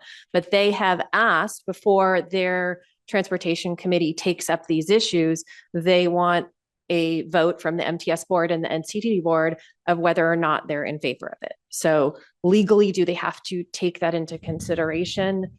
No, but as a policy and practical matter, they have asked our boards and have indicated that then they would, if either of these boards were not in favor of it, that would be something that they would take into consideration. But but it was the February action by asking them to do the fair study. That was what gave up authority. Is that's what the director Moreno is saying, right? You're saying absolutely. And I don't think that's the case though. Like, I don't think that gave any legal authority to, I don't think that action in February 25, my understanding is that didn't give SANDAG any additional authority. I think that's the part that I'm misunderstanding. You are correct. So, but I think that's my distinction is the legal authority and then kind of, I guess, that moral authority. No, I'm not talking about moral authority. I'm talking about SANDAG would not be able to take a vote on the 17th of July without us asking them to do the fair study. But I've digressed. I recognize that I've digressed, which leads to my other last comment. I think this body also needs to have a retreat every single year, just like SANDAG has a retreat. I will wrap it up and say, with that, I appreciate my colleague, Sean Ela Rivera, Director Ela Rivera, for your motion on the floor, and I will be supportive. Thank you. Thank you, Director Moreno. Let's go to Director Downey. And just like Dr. Moreno, my earlier one was a question. This is the first time I get to talk. I recognize many of you are term limited, so 8 years would be your limit. We're only limited to 2 consecutive terms. So I've been playing in this ball field since 2004. And for those of you that question somebody from Coronado having transit cred, I have been riding a bus since I was in high school. My city is the one that pays out of our funds to have free transit during the summer, trying to get people to ride the bus. We are the people that have been trying to be supportive of all of your cities in any way we can. I lost my election for mayor in 2016 because I supported Sandag's push to get a tax incentive to be able to do some more transit. I wanted the purple line. I wanted to be able to get everybody from the South Bay up to where they needed to go. So I have been fighting this fight for a very long time. So now that we put that aside, that it's not just somebody that doesn't know anything about transit, let's talk about what happened. Just for all of you thinking July is the deadline, no. Tomorrow, transportation has the first reading of the fare ordinance. Tomorrow. So I'm not sure what we're going to do today, but I envision I will need to cancel my plans and head on over there tomorrow. And then they will have the second reading in July 17th. I just pulled up the agenda. So unless somebody knows something more than the agenda posted, it's being pulled, it's going to be voted on by transportation tomorrow. Yeah. So my point is this body voted, even if it was only an opinion or whatever it was, even if we don't go back as early as Director Moreno did, if we go back to, by the way, I haven't missed a meeting except one because I was lobbying in DC on behalf of issues for this region. I've been here every meeting. I did all of the subcommittee looking at options we could do because I think it matters. We need to look at what our options are. This is an awful position, but it's not going to get easier every single year. So I am more than willing to, I understand nobody wants to raise rates for people that cannot afford to get to work. That's just the antithesis of why we're all here. So I guess the question is, I'm leery to take up this list of recommendations, not because they're not a good idea. I think they are, but I think we can be doing all of those in addition to passing the budget that includes at least some ferries. I just don't know how we can go anywhere else. And I will tell you, I went to the Sandag retreat, again, one of the few people that actually serves on both boards. And when it came up, Sandag board was willing to look at going forward with the Transnet funds. Could we transfer more to MTS? Because they recognize, and CTD, recognizing the pickle we're in. So if we want regional leaders to help us, we need to help ourselves. And I will tell you right now, that's what's going to happen tomorrow. If they find out we don't vote to raise any fares, and we have no intention of raising fares for the next 3 years, I'm not sure what they're going to do. I would like them to defer to what this board recommends as because this is another fellow agency, but I'm not sure. The people sitting on the board, they'll say, you asked for this, then you changed your mind, and now you're not going to raise rates if they can't stop us. Either way, I don't think it's the message this board wants to send. So that's my concern. I appreciate all the hard work, but I think we can continue to do all of those things and look at it in the future. I really want to support adopting the recommendation one staff gave. So that's my soapbox. And I'll tell you, I'm just sorry that we didn't get there sooner and we started work sooner, but we are where we are now. Thank you. Thank you, Director Downey. Director Elo Rivera. Thank you, Chair. Just a couple points. The first one is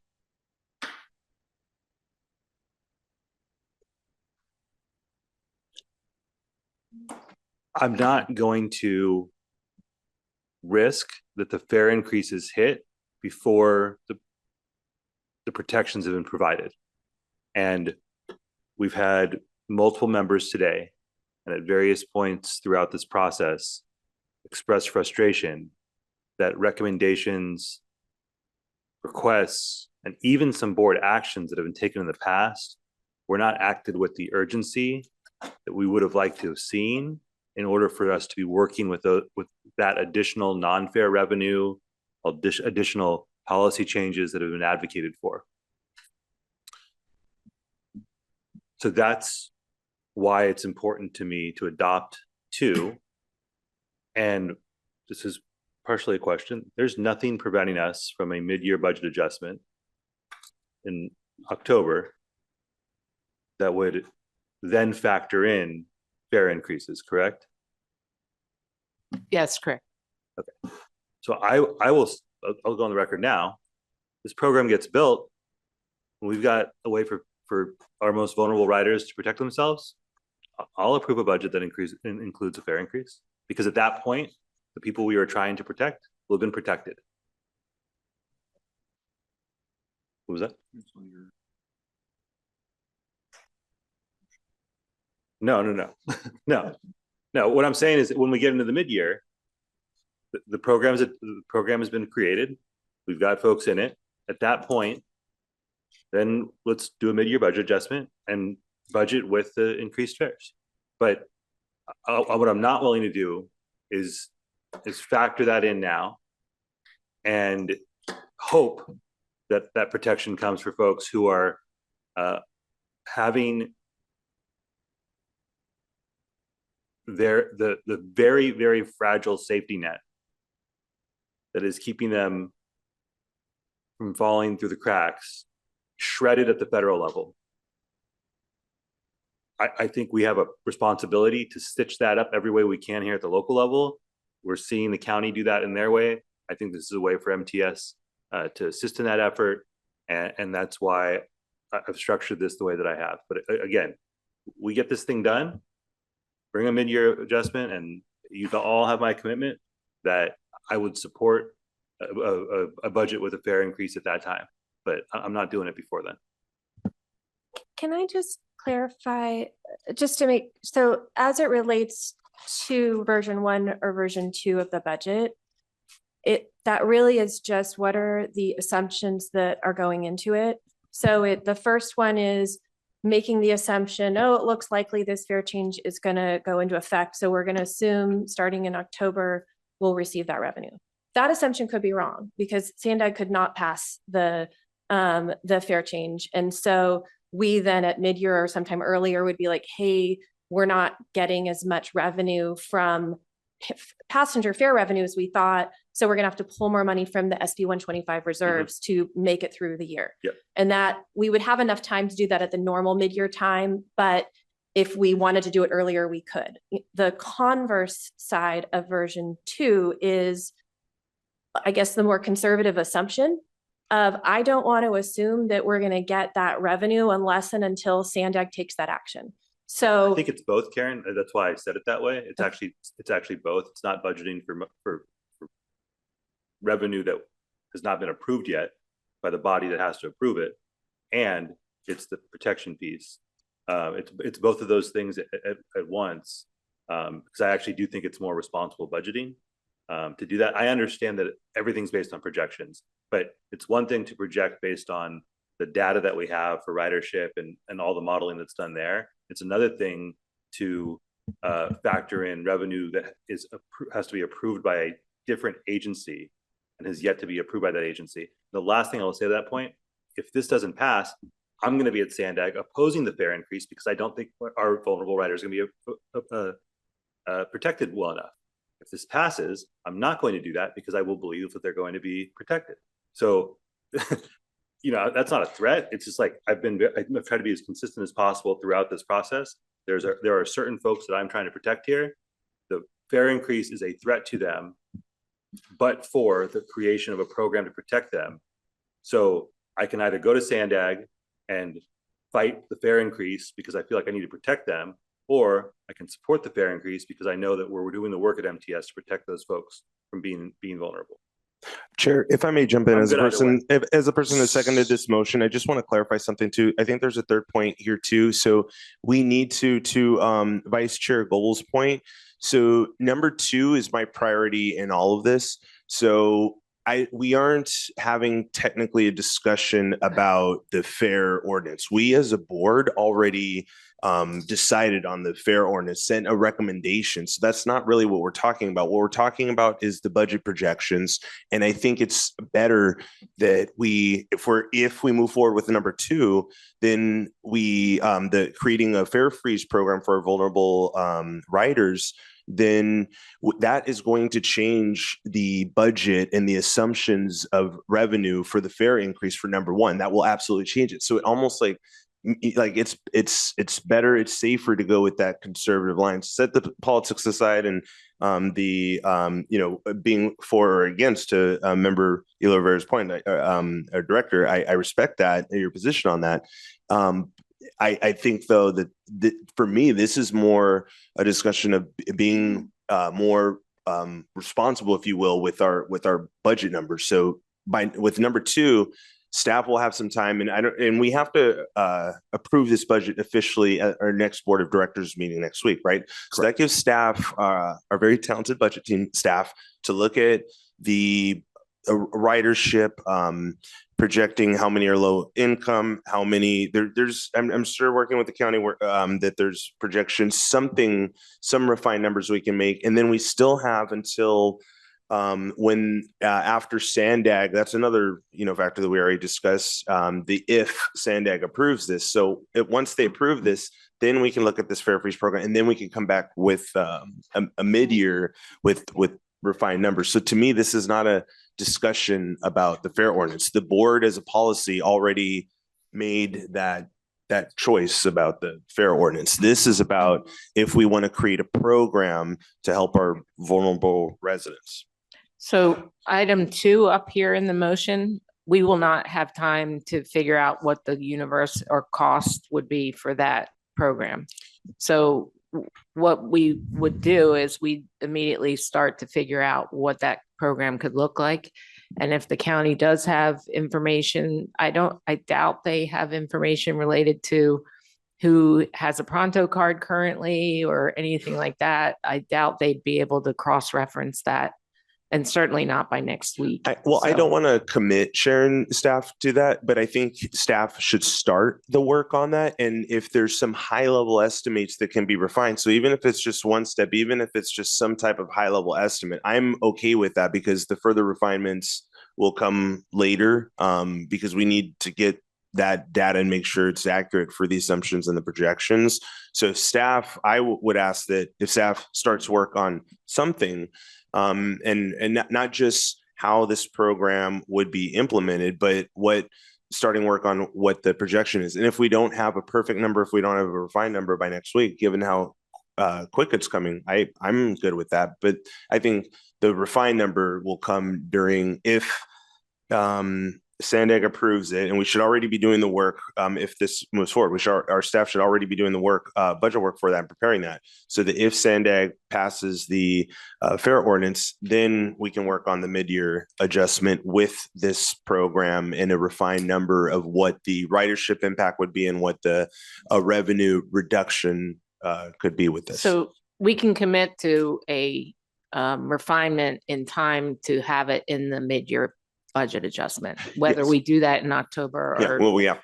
And we will certainly try to get to the board for approval of the program September, but we can't get it done by next week. Right. If we can have a high level estimate, whatever we can do, if the board moves forward, I would ask us to staff, you have 40 hours next week, or given all your staff time, I think you guys should prioritize at least having a high level estimate of some sort. It's not going to be refined. It's just looking at breaking out some of the data and some of the numbers, just more than what we have now. Like, I think you guys, I believe in you guys. I think you can come back with some kind of level of updated information based on this. It doesn't have to be a refined number, but I think you guys can come back with some more information. Is what I'm saying. Can I just clarify what I understand this motion to be directing staff to do, so that if that's not the case, then Councilmember Elo Rivera could clarify?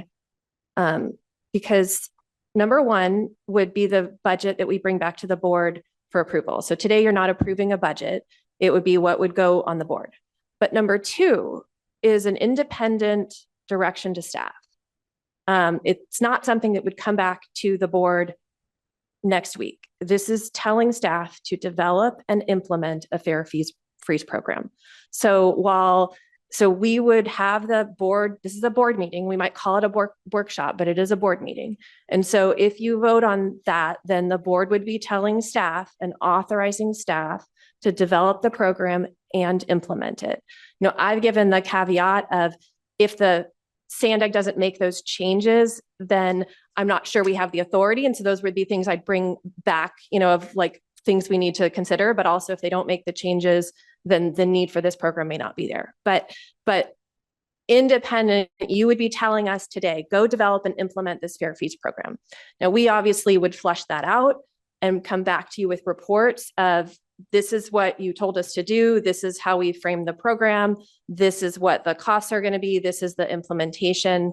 The board always has discretion to make changes at that time, but you would be telling us, absent further direction to change it, to go do it. So there wouldn't be another, I don't read this as saying, develop a program to bring back for the board to vote on. This would be you telling us today, go do that program. And so this would not be on the agenda for next week, except to recognize that the budget doesn't include what the budget impact might be from this fair fees program.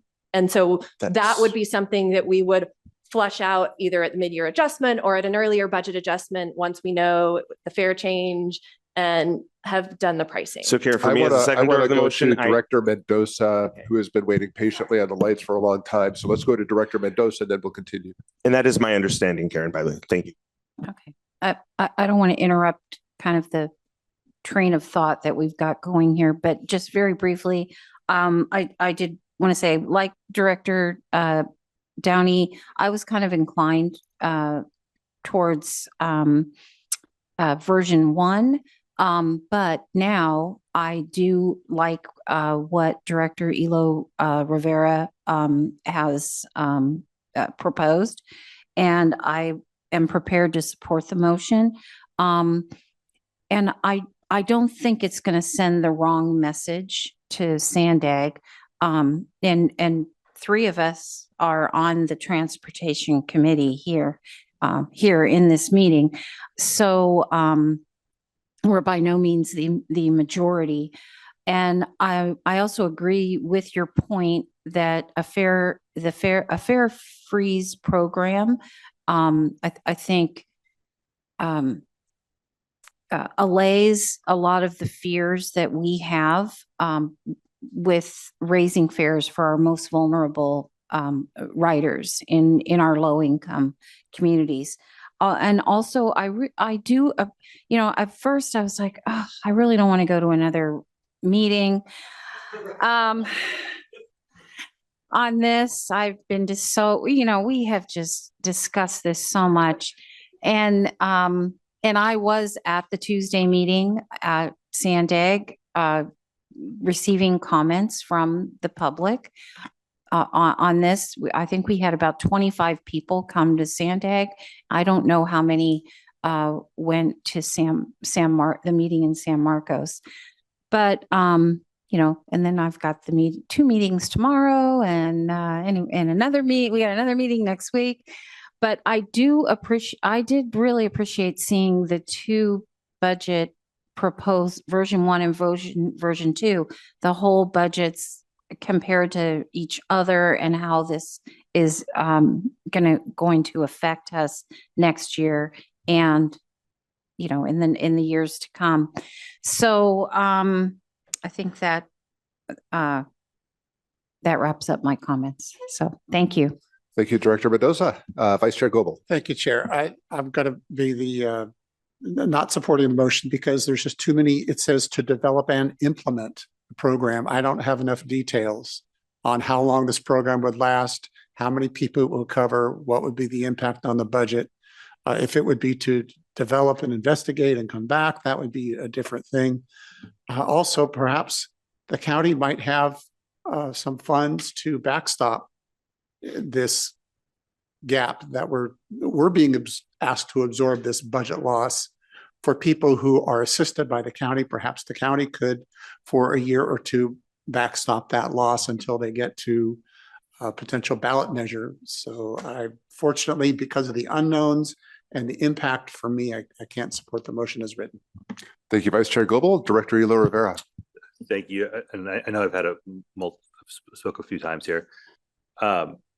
It does say develop and implement, and I want to be cognizant that that's a lot to just say go forth and do without having more discussion here. And so if the develop piece is there and the implementation piece comes back, which I would say regardless, that would probably be in the best interest of everyone to do that. Would that make you feel more comfortable, or is that not going to get you there? I still need, is this 50% of our riders qualify for these things and it's a $4 million budget hit? Is it 10% of our riders and it's a $500,000 budget hit? Well, I will say we can flesh it out better and bring it back to the board. Likely September, since we're not meeting in August. Yeah. And I mean, it's a very specific recommendation, so we should be able to cater this to that. A lot of our people in this region who are under CalFresh, Medi-Cal, and CalWorks are probably already enjoying a reduced fare program, whether it's senior disabled Medicare or it's a county program that offers them discounts, or it's a business where they work that offers discounted fares, or there are students at a college that gets the semester pass. You know, there's a lot of people who already get the discounted program, so they would not be eligible for the fare freeze. We just can't tell you that right now, what we would project that to be. But I do believe there's ways to cater this program so that it gets to what you're considering vulnerable low-income riders who aren't eligible. They're outside the rest of the safety net. All right, let's go to Chair Pro Tem Montgomery Stepp. Since the county was invoked here. The vice chair did tell me that before he said it on a mic. So I just want to make sure everyone knows that. But yeah, certainly something willing to look into as we further develop the program, provided this passes today. But I have to make a correction, or else our County Association of Counties president, State Association of Counties president would not would be upset at me. Technically, these are all California state programs. The county administers them. We get direct funding from the state, who gets direct funding from the federal government. So this is not a part of our, property tax, those things. These are state responsibilities. We just have to administer them, and we're just kind of trying to go the extra mile to kind of hold things up, because so many people who are on these programs are contributing to our economy and our society in a variety of different ways. So, but I hear you loud and clear, and so we'll continue to have those discussions. Thank you, Chair Pro Tem. All right, seeing nobody else on the lights at the moment, we are not, again, approving a budget today. We are giving staff direction to bring forward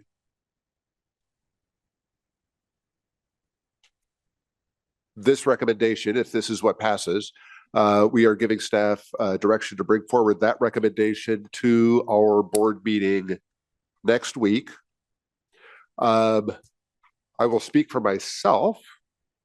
It would be my first choice that we not have a lot of additional motions next week. I hope that if this passes, it suggests that we're generally satisfied with what we're bringing forward next week, because I know that there are lots of considerations. So that would be my first choice. Also, we are not technically weighing in on a fare increase with this motion. That is in the hands of Sandag at this point. What this motion would do would be to bring forward a budget proposal that does not assume revenue from a fare increase in that budget.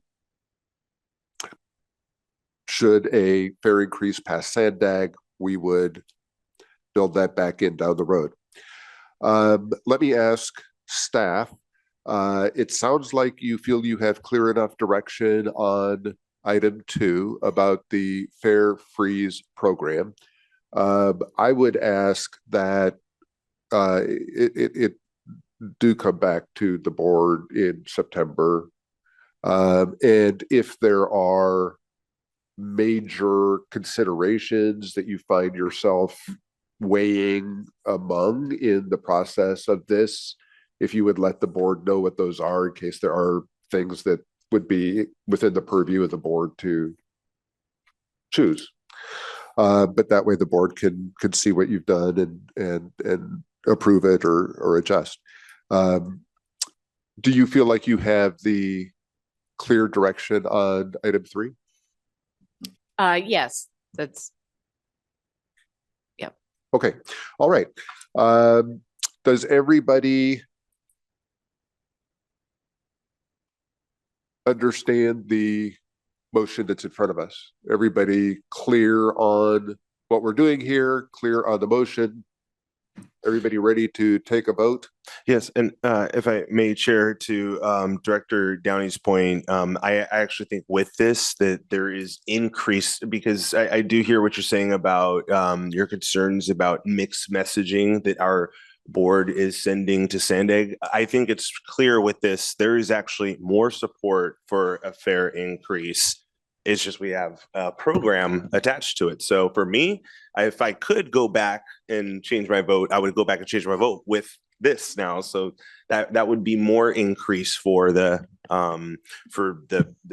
fair ordinance. So if your concern is about the fair ordinance, number one, this isn't technically about that. But number two, I'm more supportive of, as one of the board members, who didn't support the fair increase. I'm more supportive now of the fair increase than I was before, because we have a better social safety net for our riders. Director Downey? We could do all of this with option 1, 2. We could ask staff to come back at the mid-year once we know what Sandag does and say, could you please come up with this plan to do some kind of freeze after we have better numbers? So it's not an either or. You can still do all of these things.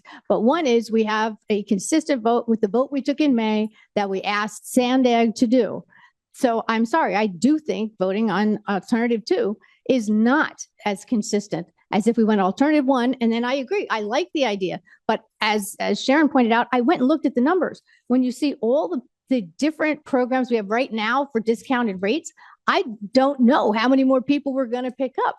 So I mean, it's worth doing. I have no problem with that. I really feel for the people that this is going to be a problem. But as a board member, I was happy with the budget that we had looked at, the idea in May for the fare increase. And I think we are looking ahead, because I agree with all of you, and I appreciate all of the people on this board that sent individual letters to the state to try and get the possibility of a 2028 ballot initiative for us. So I appreciate everybody having done that. But I do think we need to do something more, and I just think it sends the wrong signal. But I've been counting. I think you don't need my vote. If you do, we can take the second round vote and I'll move it. I'm going to pass a budget today before we leave this room. Call the question. All right. Okay, everybody understand what we have in front of us? Very good. Clerk, please take the vote.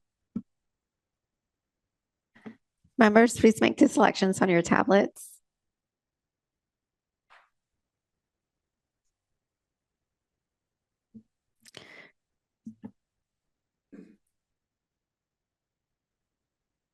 Chair, the motion passes with 8 members voting yes, 4 members voting no, and 3 members absent. Very good. Thank you, Clerk. Thank you to my colleagues on the board for the very robust discussion. And thank you to Director Elo Rivera for taking the initiative to bring forward that motion. Do we have any other board member or CEO communications for our meeting? Director Downey. I just wanted to thank Sharon and the MTS staff. We had our free summer shuttle kickoff on Monday, and I was lucky enough to be around from the beginning. We celebrated our 11th year. I found a picture of me at that first one. We don't want to compare how different I look, but it's lovely. And MTS has worked with us every year to try and get more people to be able to use transit. And we have a lot of folks that live in our military housing down the Strand that use it to come up, especially students. So thank you. It's very much appreciated. And we had a nice contingent from MTS. So thank you. Very good. Thank you, Director Downey. Director Hall. Tonight is our kickoff for our summer concerts, and it'll be country and a drone show at 8 o'clock. Very good. And that is in Santee. Excellent. Director Dillard. Yeah, I just want to remind anyone that would like to celebrate Flag Day in the city of La Mesa. That will be on Saturday morning, starting at 9 a.m. Very nice. Thank you, Director Dillard. Any other board communications? Seeing none, the board's next meeting date is next Wednesday, June 18th at 9:00 a.m. And that is the meeting at which, Thursday. That'll be Thursday? Thursday. why did I Thursday. say Wednesday? Yeah. Next Thursday will be, that board's next meeting will be next Thursday, June 18th at 9:00 a.m. And we will take up the direction that was given today.